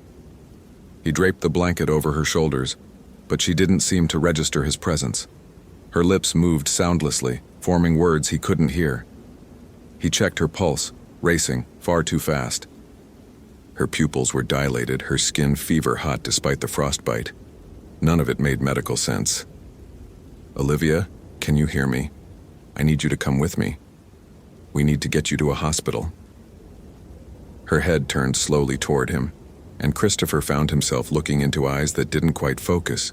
She smiled, and it was the smile of something that had forgotten how human expressions worked. So hungry, she whispered. Can't stop. Can't ever stop. When did you last eat? I have food. Not that kind of hunger. Her voice was barely human, more of a rasp. The old trapper told me, French word, wendigo, the hunger that walks. It's in the bones now, in the marrow, growing. Christopher's rational mind tried to dismiss it as hypothermic delirium, but something primal in his hindbrain was screaming. He'd heard the stories, of course. Everyone who worked the northern wilderness knew them. Algonquian legends about winter spirits, about people who turned cannibal and became something else. Monsters born from starvation and desperation. He'd always filed them alongside Bigfoot and UFOs. Cultural folklore, nothing more. We need to go, he said firmly, reaching for her arm. Olivia moved with impossible speed. Her hand clamped onto his wrist with crushing strength. Her nails, when had they gotten so long, digging into his thermal sleeve. Her face was inches from his and her breath smelled like spoiled meat. You don't understand, it's already happening, I can feel it changing me. The hunger hollows you out, makes room for something else. Her eyes were wild now, terrified and exhilarated at once. I can smell you, Christopher, your warmth, your flesh. Makes my mouth water. He jerked back, breaking her grip, and scrambled out of the shelter. His heart hammered against his ribs as he keyed the radio with shaking hands. Base, this is Hayes. I've located Chen. Medical emergency, possible severe hypothermia and psychological distress. I need emergency extraction. A howl cut through the forest, rising from somewhere to the north. Not a wolf's howl. Christopher had heard thousands of those. This was wrong, discordant, like a human scream stretched and distorted until it became something else entirely. The sound raised every hair on his body. It was answered by another howl from the east, then another from the south. They weren't wolves. They'd never been wolves. Christopher backed away from the shelter, his breath coming in rapid clouds. The rational explanations were crumbling. Hypothermia didn't give people supernatural strength. Starvation didn't make you smell blood from yards away, and there was no natural animal that made those sounds. Olivia emerged from the shelter, moving in a crouch that was almost quadrupedal. The blanket had fallen away, and Christopher could see the changes more clearly now. Her spine protruded through her skin, vertebrae standing in sharp relief. Her limbs were elongating, joints bending at subtly wrong angles. The frostbite wasn't killing her, it was transforming her. Run, she said, and for just a moment her voice was her own again. Human. Terrified. Please, Christopher. Run while I can still tell you to. He ran. The snowmobile was miles away, back at her original camp. Christopher crashed through the forest, his GPS unit clutched in one hand, the other holding his flashlight. The howls followed him, multiplying, coming from every direction now. How many were there? How many researchers and trappers and unlucky souls had the island claimed over the years, transforming them into these things? Branches whipped his face. Snow caught in his boots. His lungs burned with each breath of frigid air. The rational part of his brain had shut down completely, replaced by pure survival instinct. He could hear them behind him, moving through the forest with liquid grace, their footfalls impossibly light on the crusty snow. He burst into a small clearing and stumbled, going down hard on one knee. The flashlight flew from his hand, spinning across the snow. In its wild arc of light, he saw them. 3 figures at the edge of the clearing, their bodies twisted into shapes that hurt to look at, impossibly tall and impossibly thin, with skin drawn tight over protruding bones. Their faces were the worst part, stretched and distorted, jaws too large, filled with teeth that had grown sharp and numerous. Their eyes reflected the flashlight beam like an animal's, shining with hunger that went beyond mere starvation. Christopher grabbed his flashlight and ran again, changing direction, heading toward the sound of water. Lake Superior was frozen, but maybe he could reach the southern shore, find the ranger station, get to the radio tower. Something hit him from the side, driving him into a snowbank.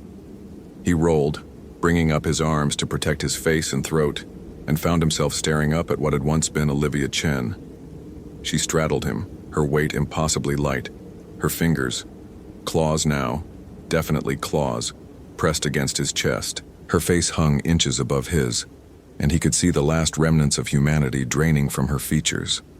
The fever-bright eyes, the too wide smile, the black ichor dripping from her mouth. "I tried to warn them," she whispered. Old Henry, the trapper, he knew.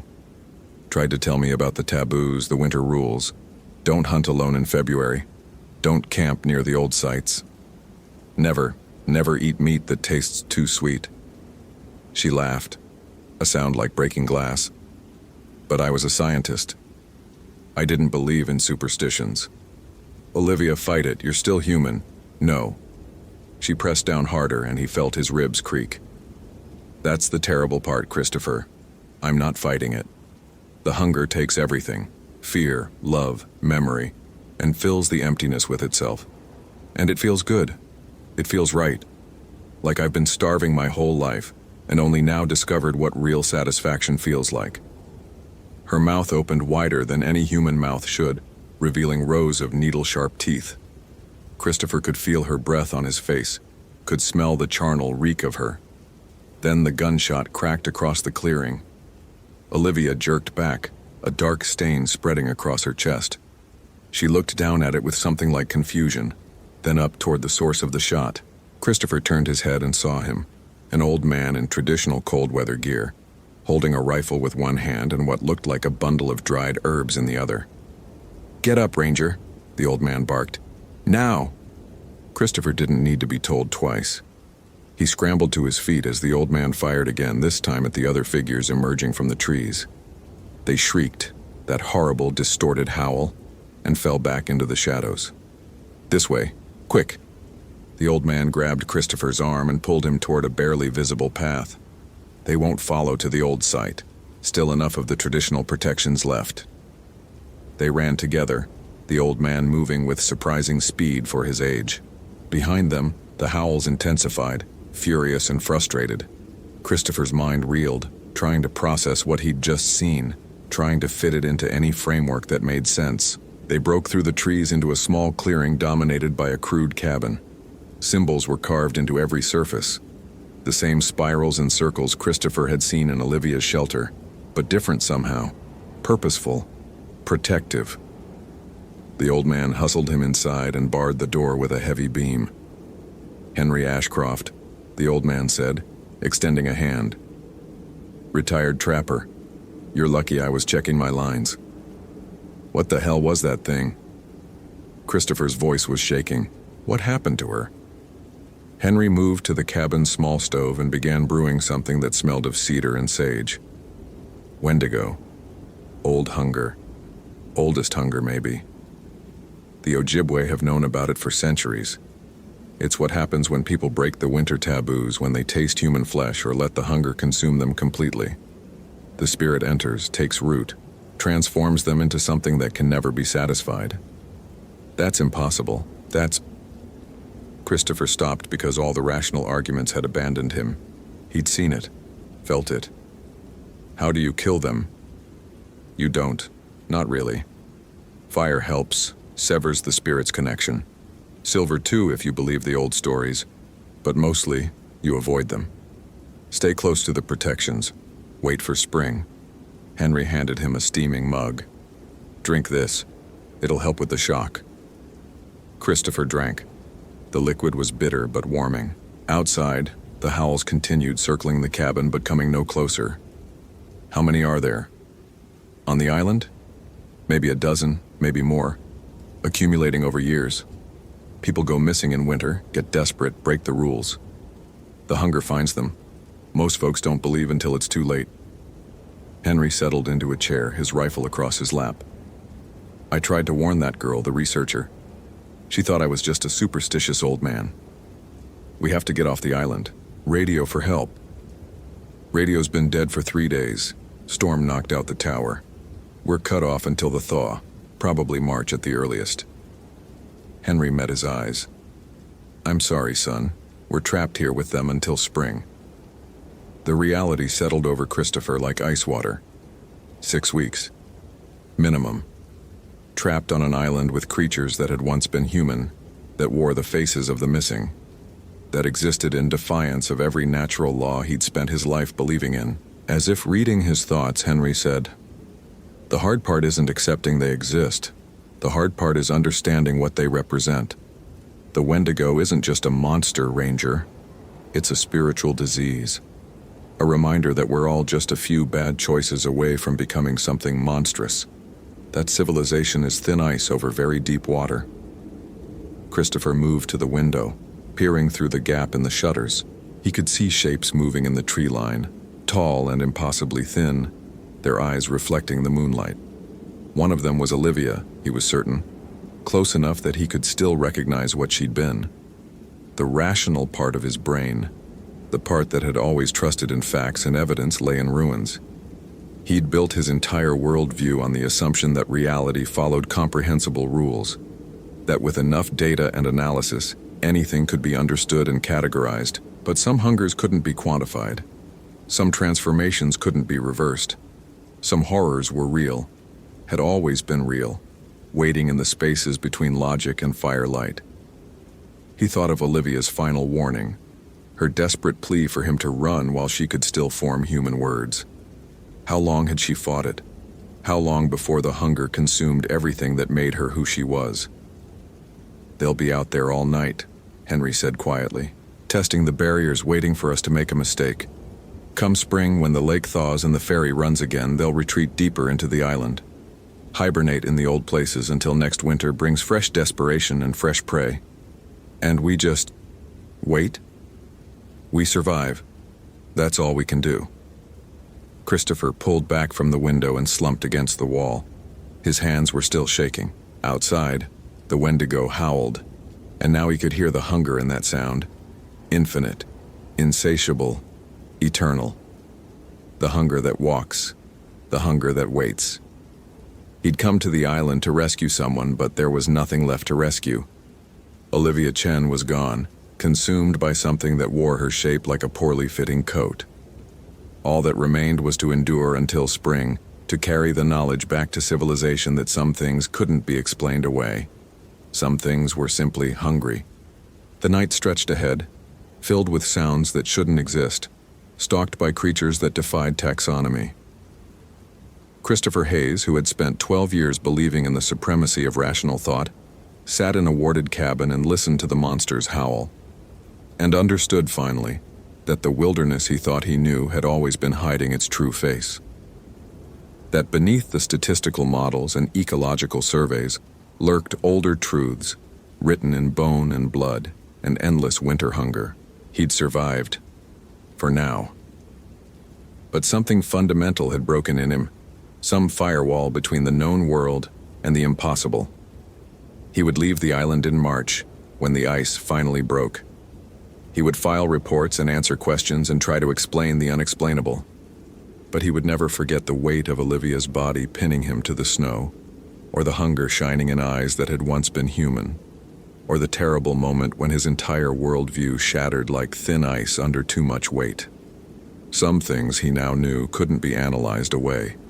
Some hungers were eternal, patient, waiting in the frozen places for civilization's certainties to falter.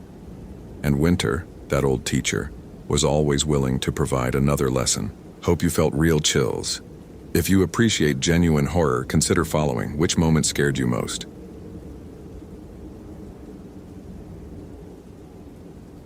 The phone call came at 2:47 a.m., pulling Jennifer from a sleep that had never been restful, not in the 3 years since Emma died.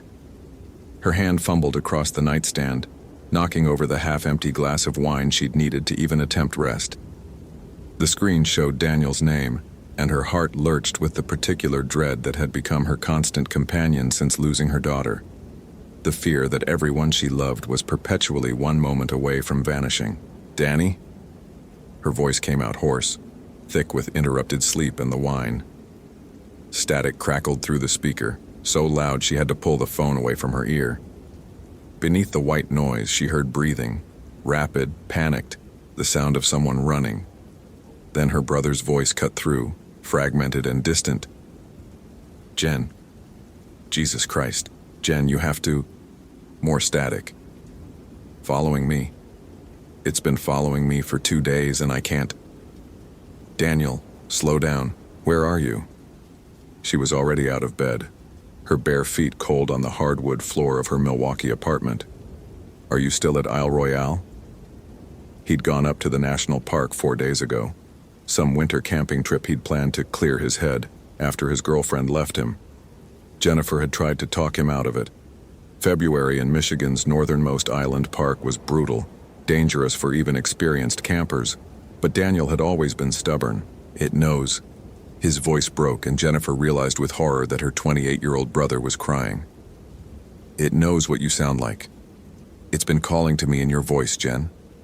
In Emma's voice." Ice flooded through Jennifer's veins. "What are you talking about?" "The Wendigo." He pronounced it carefully, reverently, like he was afraid to say it wrong. "The ranger who found me yesterday, he was Ojibwe. He saw the marks on the trees. He told me not to come back into the woods to get on the next ferry, but I lost the trail and now it's..." The static surged again. So violent, Jennifer heard something underneath it. Something that might have been wind, or might have been a voice. Then Daniel's scream tore through the white noise, high and piercing, and abruptly cut off. "Daniel! Daniel!" The line went dead. Jennifer stood in her dark bedroom, phone pressed so hard against her ear it hurt, and felt the familiar abyss yawning open inside her chest. Not again. She couldn't lose someone else. Not again. She called back immediately. It went straight to voicemail. She tried 6 more times over the next 10 minutes, pacing her apartment, that word her brother had said echoing in her mind. Wendigo. She grabbed her laptop with shaking hands and searched. The results made her stomach clench. Wendigo, Wendigo, Wendigo. Different spellings, same entity. A creature from Algonquian mythology. A cannibalistic spirit that possessed humans during harsh winters, drove them to murder and consume human flesh. The more she read, the worse it got. Once transformed, a Wendigo was eternally hungry, never satisfied no matter how much it ate. It grew taller with each victim, towering over the forest. It could mimic human voices perfectly, luring people into the woods. It was just folklore, she told herself, indigenous legends. Daniel was probably hypothermic, hallucinating. She needed to call the park service, get them to search for him, but her hands were already pulling out her suitcase, her mind already planning the 8-hour drive to Copper Harbor, and the ferry that would take her across to Isle Royale. Because underneath her rational thoughts, in the place where grief lived, she heard Emma's voice from 3 years ago, weak and fading in the hospital. "Mommy, there's someone in the corner. He's so tall, and he looks so hungry." Jennifer had thought it was the morphine talking. The doctors said children often hallucinated near the end, but Emma had been staring at that corner with such fear in her dying eyes, and when Jennifer had finally looked, really looked, she'd seen shadows that shouldn't have been there, shadows that seemed to move with breath. She pushed the memory away viciously and kept packing. The drive north was a blur of gray highway and grayer sky. Jennifer stopped only once, at a gas station in Marquette, where an elderly native woman at the counter noticed her Isle Royale park map and frowned. "Going to the island in February? My brother's up there, he's missing." The woman's frown deepened. She said something in a language Jennifer didn't recognize, then switched to English. "The old ones say you shouldn't speak its name in winter. Draws attention." She leaned closer, her dark eyes sharp and serious. "If you see birch trees with the bark stripped in spirals, don't follow them. If you smell rot but there's nothing dead nearby, run. And if you hear voices calling you deeper into the woods, even if it sounds exactly like someone you love, it's lying. The Wendigo always lies." Jennifer wanted to laugh, to dismiss it as superstition, but the woman's intensity silenced her. She just nodded and paid for her gas. By the time she reached Copper Harbor, the sun was setting early behind iron-colored clouds. The ferry service manager, a weathered man named Tom, tried to refuse her passage. "Park's barely staffed this time of year. Got maybe 2 rangers on the whole island. Weather's supposed to get bad tonight. My brother called me at 3 this morning." Jennifer's voice came out harder than she intended. "He was terrified, and then the line went dead. I've already called the ranger station, and they said they'd start a search at first light, but I need to be there. Now." Something in her face must have convinced him, because Tom sighed and gestured to his boat. "I'll take you across, but I'm not staying. Last ferry back leaves at 7 a.m. tomorrow. You miss it, you're stuck until the weather clears, and that could be days." The crossing took 2 hours through increasingly rough water.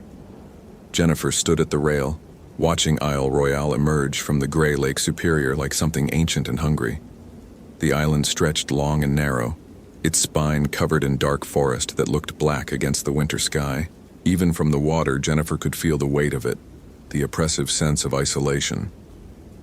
Tom radioed ahead, and a ranger met them at the Rock Harbor dock as night fell completely. She was younger than Jennifer expected, maybe late 20s, with tired eyes and a name tag that read S. Fontaine. "I'm Sarah," the ranger said, helping Jennifer with her pack. "I spoke to your brother 2 days ago. He came into the station pretty shaken up, said he'd gotten turned around on the Greenstone Ridge Trail. I offered to escort him back to his camp, but he insisted he could find it himself." She looked guilty. "I should have made him come with me." "Did he say anything else?" Jennifer asked as they walked toward the ranger station, their boots crunching on frozen ground. "About what scared him?" Sarah hesitated, her breath misting in the frigid air. "The temperature had to be well below 0. He asked me if we'd had any problems with wildlife acting strange. Said he'd heard something moving through his camp the night before, something big. And he kept talking about voices, how he'd heard someone calling for help, but when he went to investigate, there was no one there." Jennifer's stomach tightened. "What did you tell him?" "That sound carries strangely on the island, especially in winter. That he was probably hearing ice cracking on the lake, or trees splitting from the cold." Sarah's voice dropped. "But honestly, I've been hearing things too. The other ranger, Marcus, he grew up Ojibwe near Grand Portage. Last week he found marks on trees near Siskiwit Bay, spiral patterns carved into the bark. Said it was an old warning, that something was active in the forest. I thought he was trying to spook me, but..." They'd reached the station, a small building with lights that seemed too dim against the vast darkness pressing in from the forest. Sarah unlocked the door and they stepped into welcome warmth. "But what?" Jennifer pressed. "Marcus disappeared 3 days ago." Sarah's hands shook as she poured coffee from a thermos. "Left to check the West End campsites and never came back. I've been calling it in, but the Coast Guard can't send anyone until the weather clears, and I can't search the whole island alone. Park Service is sending backup, but not until tomorrow at the earliest." Jennifer felt her breath catch. 3 days ago, that's when Daniel said something started following him. Sarah met her eyes, and Jennifer saw the fear there, carefully controlled but definitely present. "Your brother's camp was on the Greenstone Ridge Trail, about 6 miles inland. I can take you there first thing in the morning, but Miss Chen, I need to be honest with you. If he wandered off the trail in this weather, especially at night..." "He's alive." Jennifer said it with more certainty than she felt. He called me this morning. He was running from something. From what? Jennifer almost said it. Wendigo, that word that felt dangerous even to think, but stopped herself. I don't know, but I'm going to find him. If this story is giving you chills, follow for more quality terror. Could you survive in Jennifer's place? Sarah set Jennifer up in one of the staff bunks, but sleep was impossible. Jennifer lay in the darkness, listening to the building creak and settle, to the wind howling outside with a voice that almost sounded like words. She kept her phone next to her pillow, volume turned up, praying it would ring again. Praying she'd hear Daniel's voice, even terrified, even screaming. At least it would mean he was alive. Instead, at 4:37 a.m., she heard something else. Emma's voice, clear as crystal, coming from somewhere outside. "Mommy, Mommy, I'm cold. Please come find me." Jennifer sat bolt upright, her heart hammering. For one horrible, irrational moment, she almost believed it. Almost let herself imagine that Emma hadn't died, that the last 3 years had been a nightmare, that her daughter was really out there needing her. Then rationality crashed back and Jennifer wanted to vomit. Someone was using her dead daughter's voice. Something was using it. She stumbled to the window and looked out at the darkness. In the dim light from the station, she could just make out the tree line about 50 yards away. And there, at the edge of the forest, something stood. It was too far and too dark to make out details, but Jennifer had the impression of impossible height, of limbs too long and angular to be human. As she watched, frozen, it tilted its head in a gesture that was almost curious. Then it stepped back into the trees and was gone. Jennifer backed away from the window, her whole body shaking. The voice came again, fainter now, deeper in the woods. "Mommy, please. It's so dark and I'm scared." She pressed her hands over her ears, squeezed her eyes shut. Not real. Whatever was out there, it wasn't Emma. Emma was dead. Emma was... A hand touched her shoulder and Jennifer screamed, "It's okay, it's me."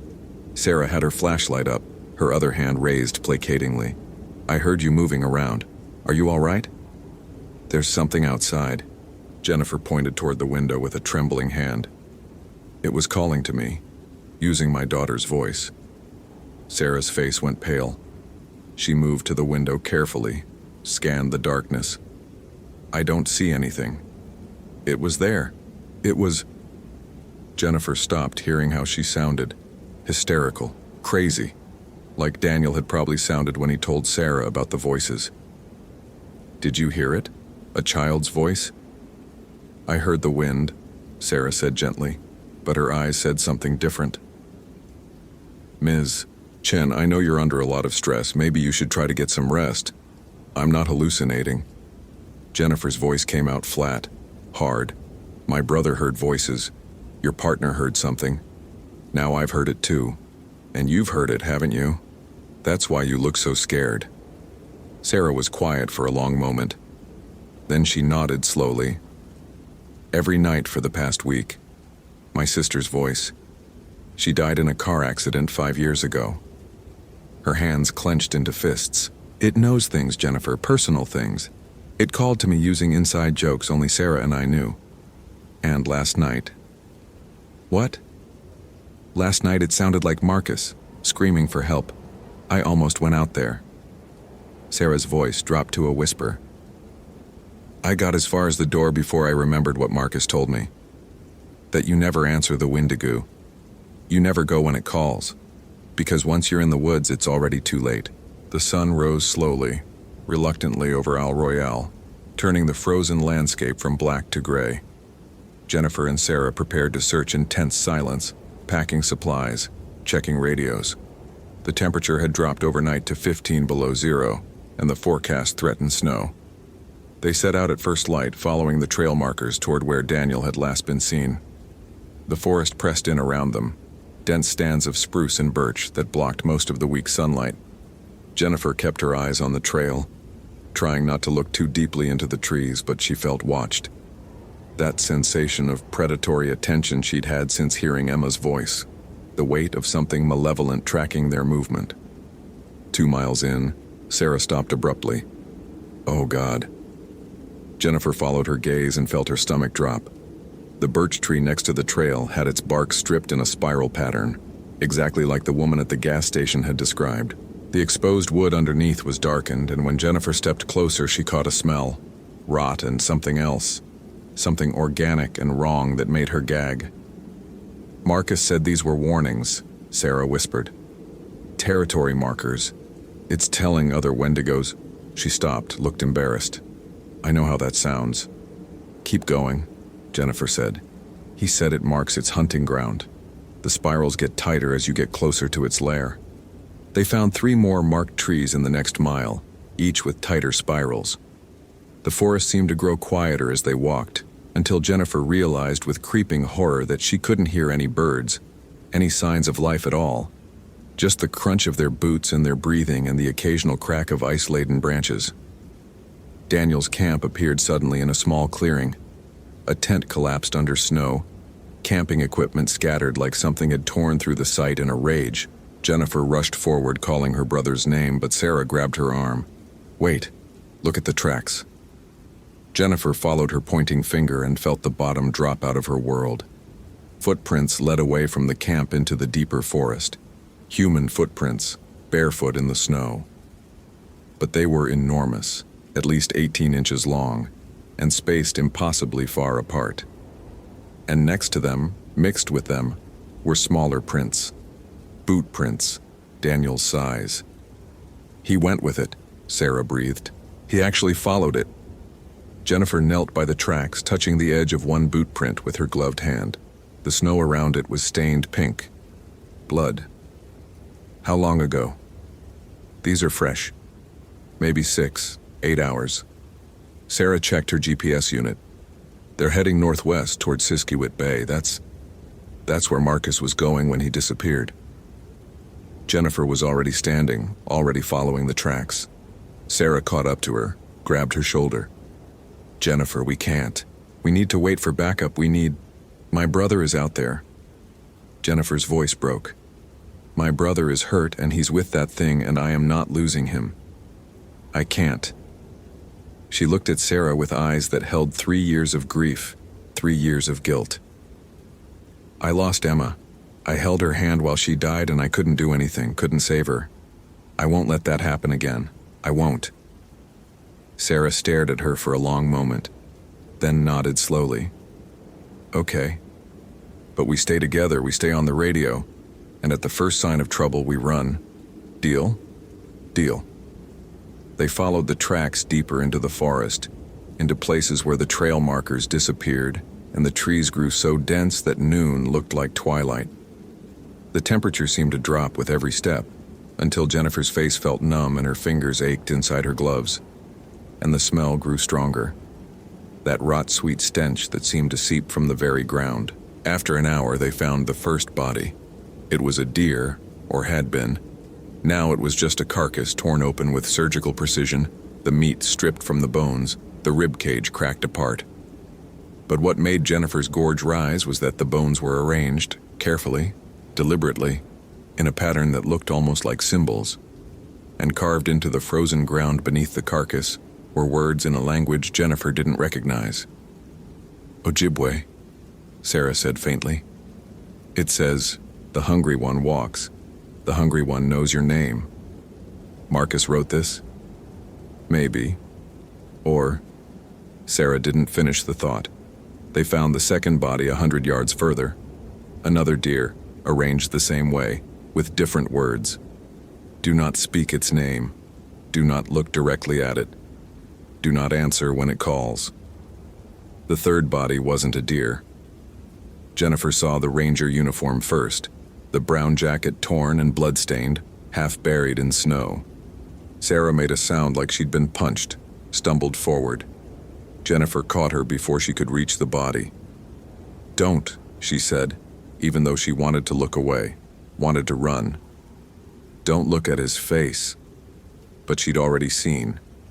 Marcus's eyes were open, frozen in an expression of absolute terror.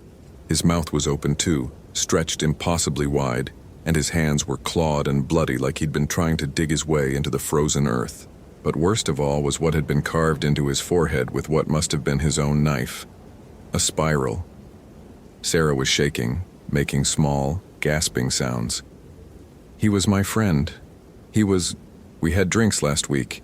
He showed me pictures of his nephew. Sarah." Jennifer kept her voice firm, kept her own horror locked down. "Sarah, we need to keep moving. Daniel might still be alive. We can still save him."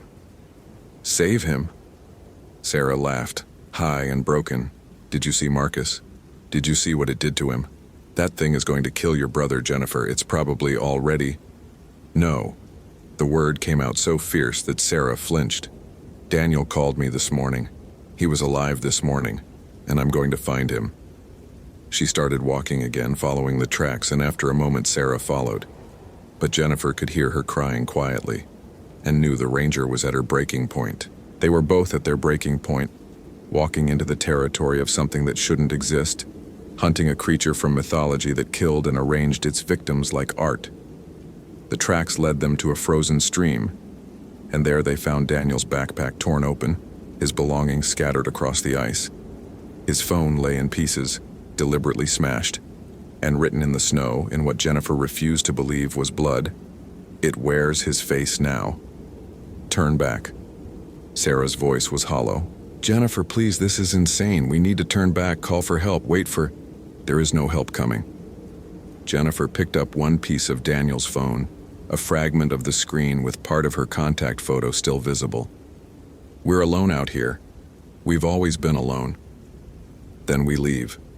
We get back to the station. We get on the ferry tomorrow. We let the Coast Guard—" Jennifer looked at her. "You really think that thing is going to let us leave? It's been hurting us here, Sarah. Can't you feel it?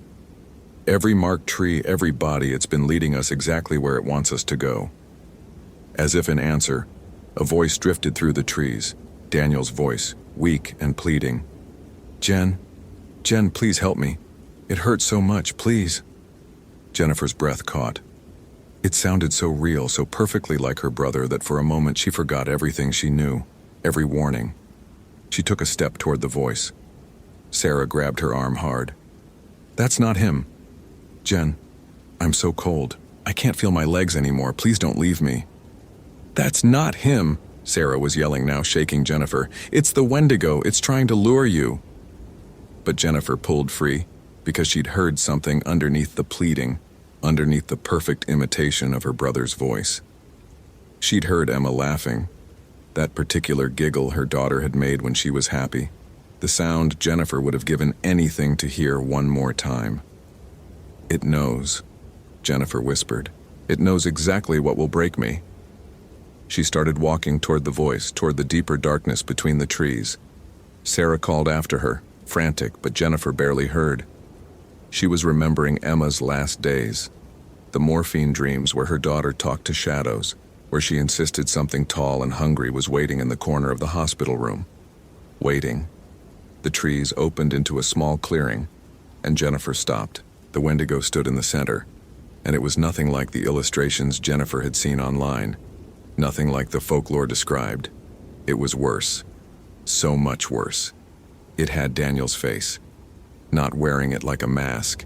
It was Daniel's face, perfectly replicated, attached to a body that was grotesquely wrong. The torso was skeletal, ribs visible through gray skin that looked like frost-covered leather. The arms were too long, ending in hands with fingers like branches, and it was tall, impossibly tall, at least 9 feet. Its head bent at an angle to fit under the lowest branches. But the face. Daniel's face looked at her with Daniel's eyes and smiled with Daniel's smile, and Jennifer's mind tried to reject what she was seeing, tried to make it make sense, and failed completely. "Jen." It spoke with Daniel's voice, but wrong somehow, like a recording played at the wrong speed. "I'm so glad you came. I've been waiting. Where's my brother?" Jennifer's voice shook, but she forced the words out. "Where's Daniel?" The thing's smile widened, showing too many teeth. "I'm your brother. Don't you recognize me? You're not him. You're... She couldn't say the name. Couldn't give it that power. I'm so hungry, Jen. It took a step toward her, and Jennifer heard bones creaking, heard ice cracking. I've been hungry for so long. Nothing satisfies. Nothing fills the emptiness. Behind it, Jennifer saw them. Bodies, a dozen at least, maybe more, arranged in a circle around the clearing. Some were old, reduced to frozen skeletons. Some were fresh. And one, Jennifer's legs nearly gave out. Daniel lay at the creature's feet, curled on his side, his skin blue-white with hypothermia, but his chest rose and fell. Shallow breaths. He was alive. Let him go. Jennifer kept her voice steady through sheer force of will. Take me instead. I'll come with you willingly. Just let him go. The Wendigo tilted its head, and the gesture was so perfectly Daniel that Jennifer wanted to scream. Why would I do that? I'm having so much fun. Want to know what I told him? I told him you were coming. I used Emma's voice. I said, Mommy's coming to save us, Danny. Just like she couldn't save me. Jennifer felt tears freeze on her cheeks. You're lying. Am I? It crouched down, running one too long finger across Daniel's cheek almost gently. He tried so hard to warn you away, that phone call this morning. That was real. I let him call. I wanted you to hear him beg. I wanted you to come. Why? The word came out broken. Because you can see me. The Wendigo stood, and in the failing light, Jennifer saw something flicker across its stolen face, something that might have been pain or hunger or both. You saw me 3 years ago in the hospital room, when your daughter was dying. You looked right at me and you saw. Jennifer's blood turned to ice. That was you? I was there for her. It stepped closer and the temperature dropped so fast Jennifer's breath turned to ice crystals. Such sweetness, such innocence. But you saw me before I could take her, and your seeing gave her protection. She died clean, unviolated. Its voice turned bitter. Do you know how rare that is? How hungry I was? So you followed me. Understanding crashed over Jennifer like a wave. You've been following me since Emma died. Waiting. The Wendigo smiled again, and this time there was nothing of Daniel in it. Waiting for you to be desperate enough, broken enough to come to me. And here you are. Sarah crashed through the trees behind Jennifer, breathing hard, raising her Ranger-issued pistol with shaking hands. Get away from her! The Wendigo's head swiveled with a crack of bone, regarding Sarah with empty eyes. Then it laughed, and the sound was like ice breaking, like trees splitting, like nothing human. Another offering, it said. How thoughtful. It moved faster than anything that size should be able to move, crossing the clearing in 2 strides. Sarah fired. 3 shots, center mass, the reports deafening in the quiet forest. The bullets hit. Jennifer saw the impact, saw the creature stagger. But it didn't stop. It grabbed Sarah by the throat, lifted her off the ground one-handed. Sarah's gun fell into the snow as she clawed at the thing's arm, gasping, her feet kicking uselessly. No! Jennifer rushed forward without thinking, throwing herself at the Wendigo's legs, trying to bring it down. It was like hitting a tree. The impact knocked the wind out of her and she fell into the snow, stunned. The creature looked down at her almost curiously, still holding Sarah aloft. You want to save everyone. That's your weakness. That's what makes you so delicious. It dropped Sarah, who crumpled to the ground gasping and coughing. Then it reached for Jennifer with both hands, and she saw her death in its eyes, saw her body arranged with the others, saw herself becoming nothing but a warning carved into frozen ground. Instead, the Wendigo jerked backward, stumbling. Daniel had grabbed its leg with both hands, his face contorted with effort, his lips blue but his eyes fierce. Run! He gasped. Jen, run! The creature roared, a sound that echoed through the forest like a physical force, sending snow cascading from branches. It kicked Daniel away contemptuously, sending him rolling across the clearing. Then it turned back to Jennifer and she saw that Daniel's face was melting away, revealing something underneath. Something with hollow eyes and a mouth full of broken glass teeth and skin that looked like ice pretending to be flesh. "Enough games," it said, and its voice was winter itself, cold and merciless and eternal. "I've been patient. I've waited 3 years. Now I feed." Jennifer scrambled backward, her hand closing around something in the snow. Sarah's gun. She raised it with both hands, aimed at the thing's center mass and pulled the trigger. Click. Empty. The Wendigo laughed again. "Did you think bullets would—" Jennifer didn't let it finish. She threw the useless gun at its face and ran, not away from Daniel, but toward him, sliding across the icy ground to grab her brother under the arms. He was dead weight, barely conscious, but terror gave her strength. She hauled him up, got his arm around her shoulders, and started dragging him toward the trees. Sarah appeared at her other side, taking Daniel's other arm, and together they stumbled into the forest, half carrying, half dragging him between them. Behind them, the Wendigo's footsteps crunched in the snow, steady and unhurried. It didn't need to chase. It knew they couldn't outrun it. "The ranger station," Sarah gasped. "If we can make it—" "It's 6 miles," Jennifer shot back. "We'll never." Daniel stirred between them, mumbled something. Jennifer leaned closer, trying to hear over the sound of their ragged breathing and the creature's pursuit. "Fire," he whispered. Marcus said, "Fire and sacred words. Only things that work." "What words?" Jennifer shook him. "Daniel, what words?" But her brother had passed out again, his head lolling against her shoulder.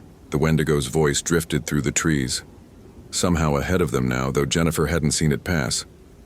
"Do you want to know what Emma said at the end, when she saw me in that hospital room?"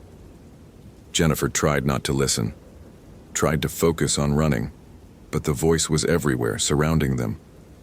She said, "Mommy, don't let the hungry man take me. And you promised her, didn't you? You promised you wouldn't let anyone hurt her. But you couldn't keep that promise, just like you can't save your brother now." They burst out of the trees onto the frozen surface of Siskiwit Bay, and Jennifer's breath caught. They'd somehow gotten turned around, had been running in the wrong direction.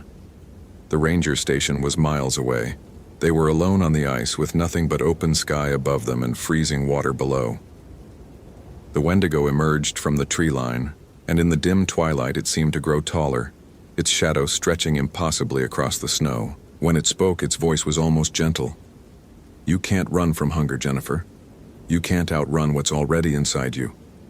Jennifer looked down at Daniel, at his unconscious face, at her baby brother who used to follow her everywhere, who'd held her hand at Emma's funeral, who'd been there when she wanted to die from grief. Then she looked at Sarah, this stranger who'd risked everything to help her. And Jennifer realized the Wendigo was right. She couldn't save everyone. She'd learned that lesson 3 years ago in a hospital room that smelled like antiseptic and death. But maybe she could save someone. "Sarah," she said quietly, "take Daniel. Get him back to the station. Radio for help." "What? No, I'm not leaving. It wants me." Jennifer met the ranger's eyes. "It's been following me for 3 years. It's always been about me." She looked at the Wendigo, at the thing that had haunted her nightmares, that had stood in Emma's hospital room, that had brought her to this frozen hell. "Let them go. You can have me, but let them go." The creature tilted its head, considering. The last light of day caught its eyes, and they reflected like an animal's, yellow and empty. "An interesting offer," it said, "but I'm so very, very hungry. Why settle for one when I can have all 3?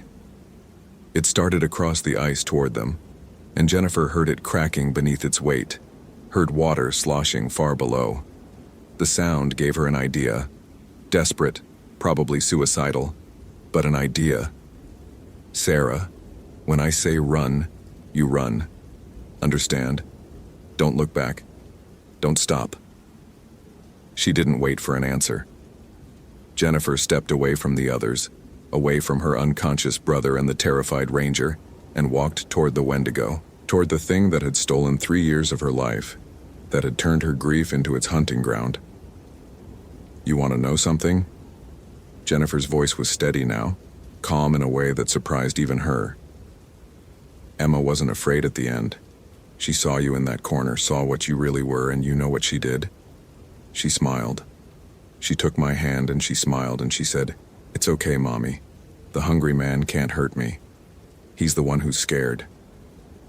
The Wendigo stopped. For the first time, something flickered across its inhuman features. Uncertainty. "She saw through you," Jennifer continued, still walking forward, her boots echoing on the ice. "A dying 6-year-old saw what you really are. Not some ancient evil, not some unstoppable force, just hunger, just emptiness, just pathetic endless need that can never be filled. Be silent." The creature's voice had lost its confidence. "You're not powerful. You're hollow. And that terrifies you, doesn't it? Because if you're just emptiness, if there's nothing inside you but hunger, then what are you really? Just a thing that consumes and is never satisfied, never happy, never full, never anything but empty." "Silence!" The Wendigo lunged for her and Jennifer dove to the side, rolling across the ice.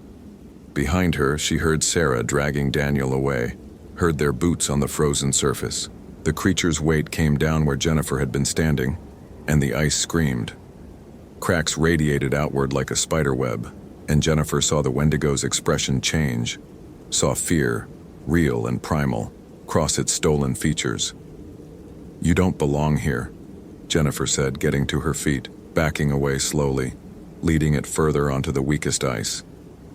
"You don't belong anywhere. You're not alive.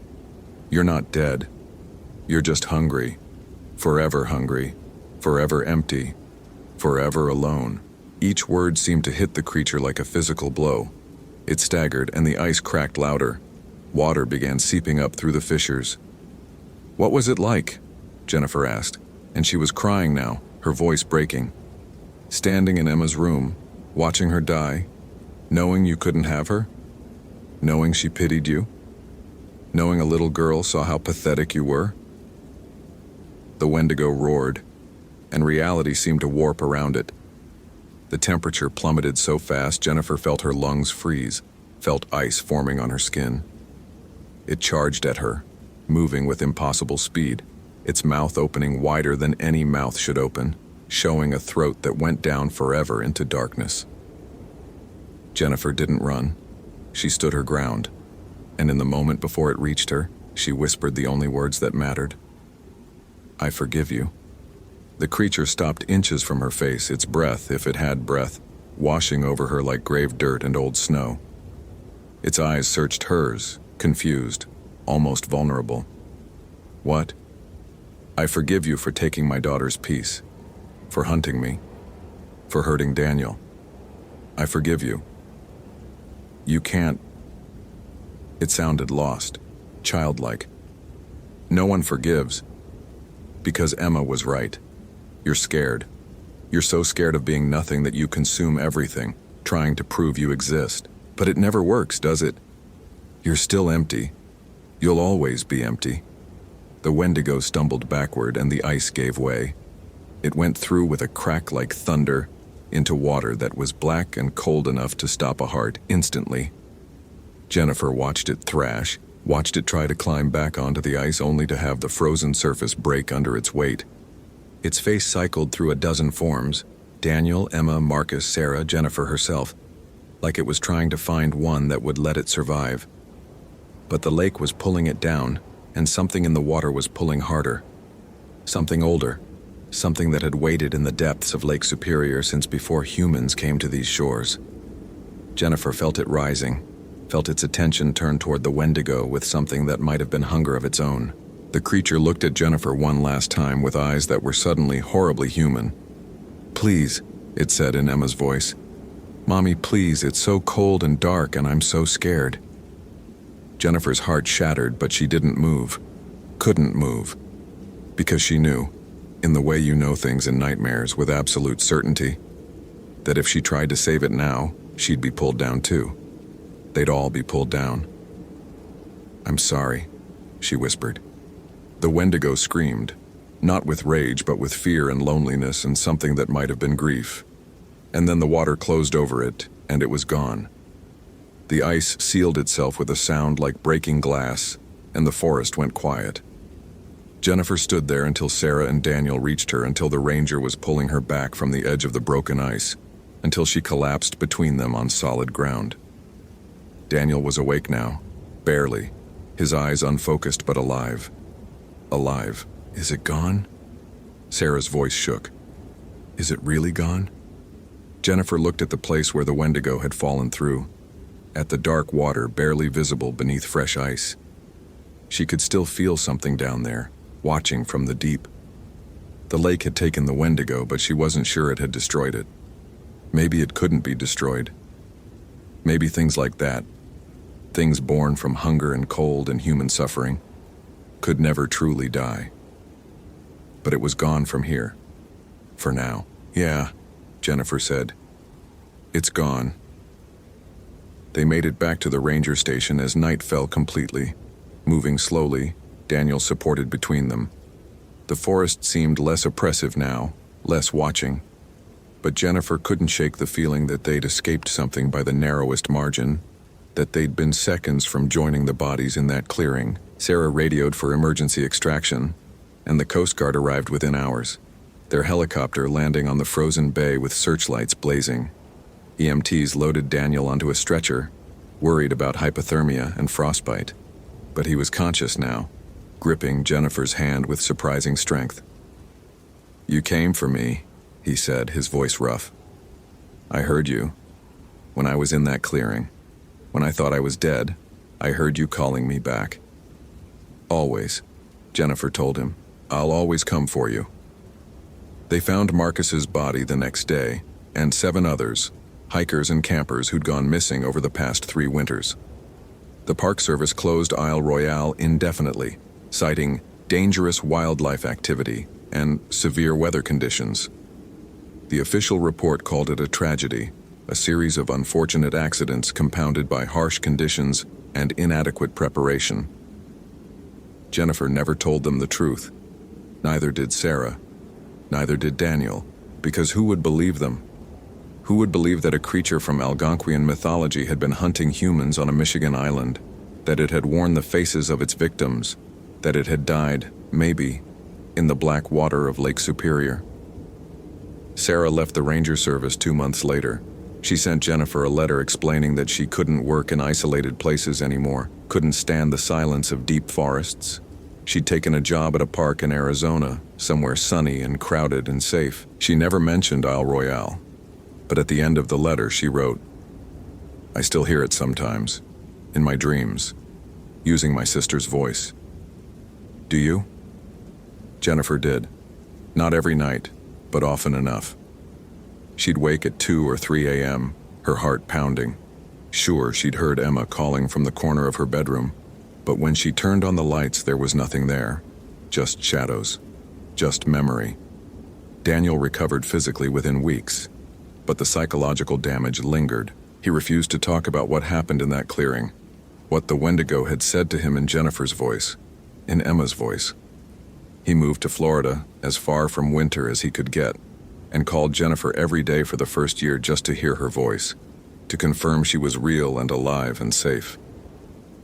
Time passed. Winter came and went. Jennifer returned to her life in Milwaukee, her job, her tiny apartment. On the surface, everything went back to normal. But on February nights, when the temperature dropped below 0 and the wind howled with voices, Jennifer would stand at her window and look toward the north, toward Lake Superior and the island beyond. And sometimes, just sometimes, she thought she saw something impossibly tall standing at the edge of her vision, just outside the streetlight's reach, watching, waiting, hungry. She'd learned to live with it. The way you learn to live with grief, with loss, with the knowledge that there are things in the world that defy explanation, things that hunger, things that wear the faces of the people you love, and use their voices to lure you into darkness. The Ojibwe elders Sarah had consulted before leaving told her something that Jennifer thought about often. The Wendigo is not just a monster, it's a warning. It's what happens when need becomes everything, when hunger is all that's left. It's the shadow we cast when we forget how to be human. Jennifer understood now. The Wendigo hadn't just been hunting her. It had been showing her something, showing her what grief could become if she let it consume her. What she could become if she spent the rest of her life trying to save people she'd already lost. Emma was gone. Jennifer had accepted that finally. But Daniel was alive. Sarah was alive. Jennifer herself was alive. And maybe that had to be enough. She'd learned to forgive. Not just the Wendigo, but herself. For not saving Emma. For not being able to fix everything. For being human and breakable and scared. Some nights she still heard her daughter's voice. Still felt that pull toward darkness. But she didn't answer anymore. She knew better now. She knew that some calls shouldn't be answered. Some hungers shouldn't be fed. Some doors shouldn't be opened. And on the coldest nights, when the wind sounded almost like words, Jennifer would whisper into the darkness, "I know you're there. I know you're hungry. But you can't have me. Not today. Not ever." Whether it hurt her, whether it understood, she didn't know. But the shadows would recede, and the night would grow quiet, and morning would come eventually. It always did, even in the deepest winter, even in the darkest woods, even when the hungry things called your name. Morning always came, and that Jennifer had learned was enough. Hope you felt real chills. If you appreciate genuine horror, consider following. Which moment scared you most?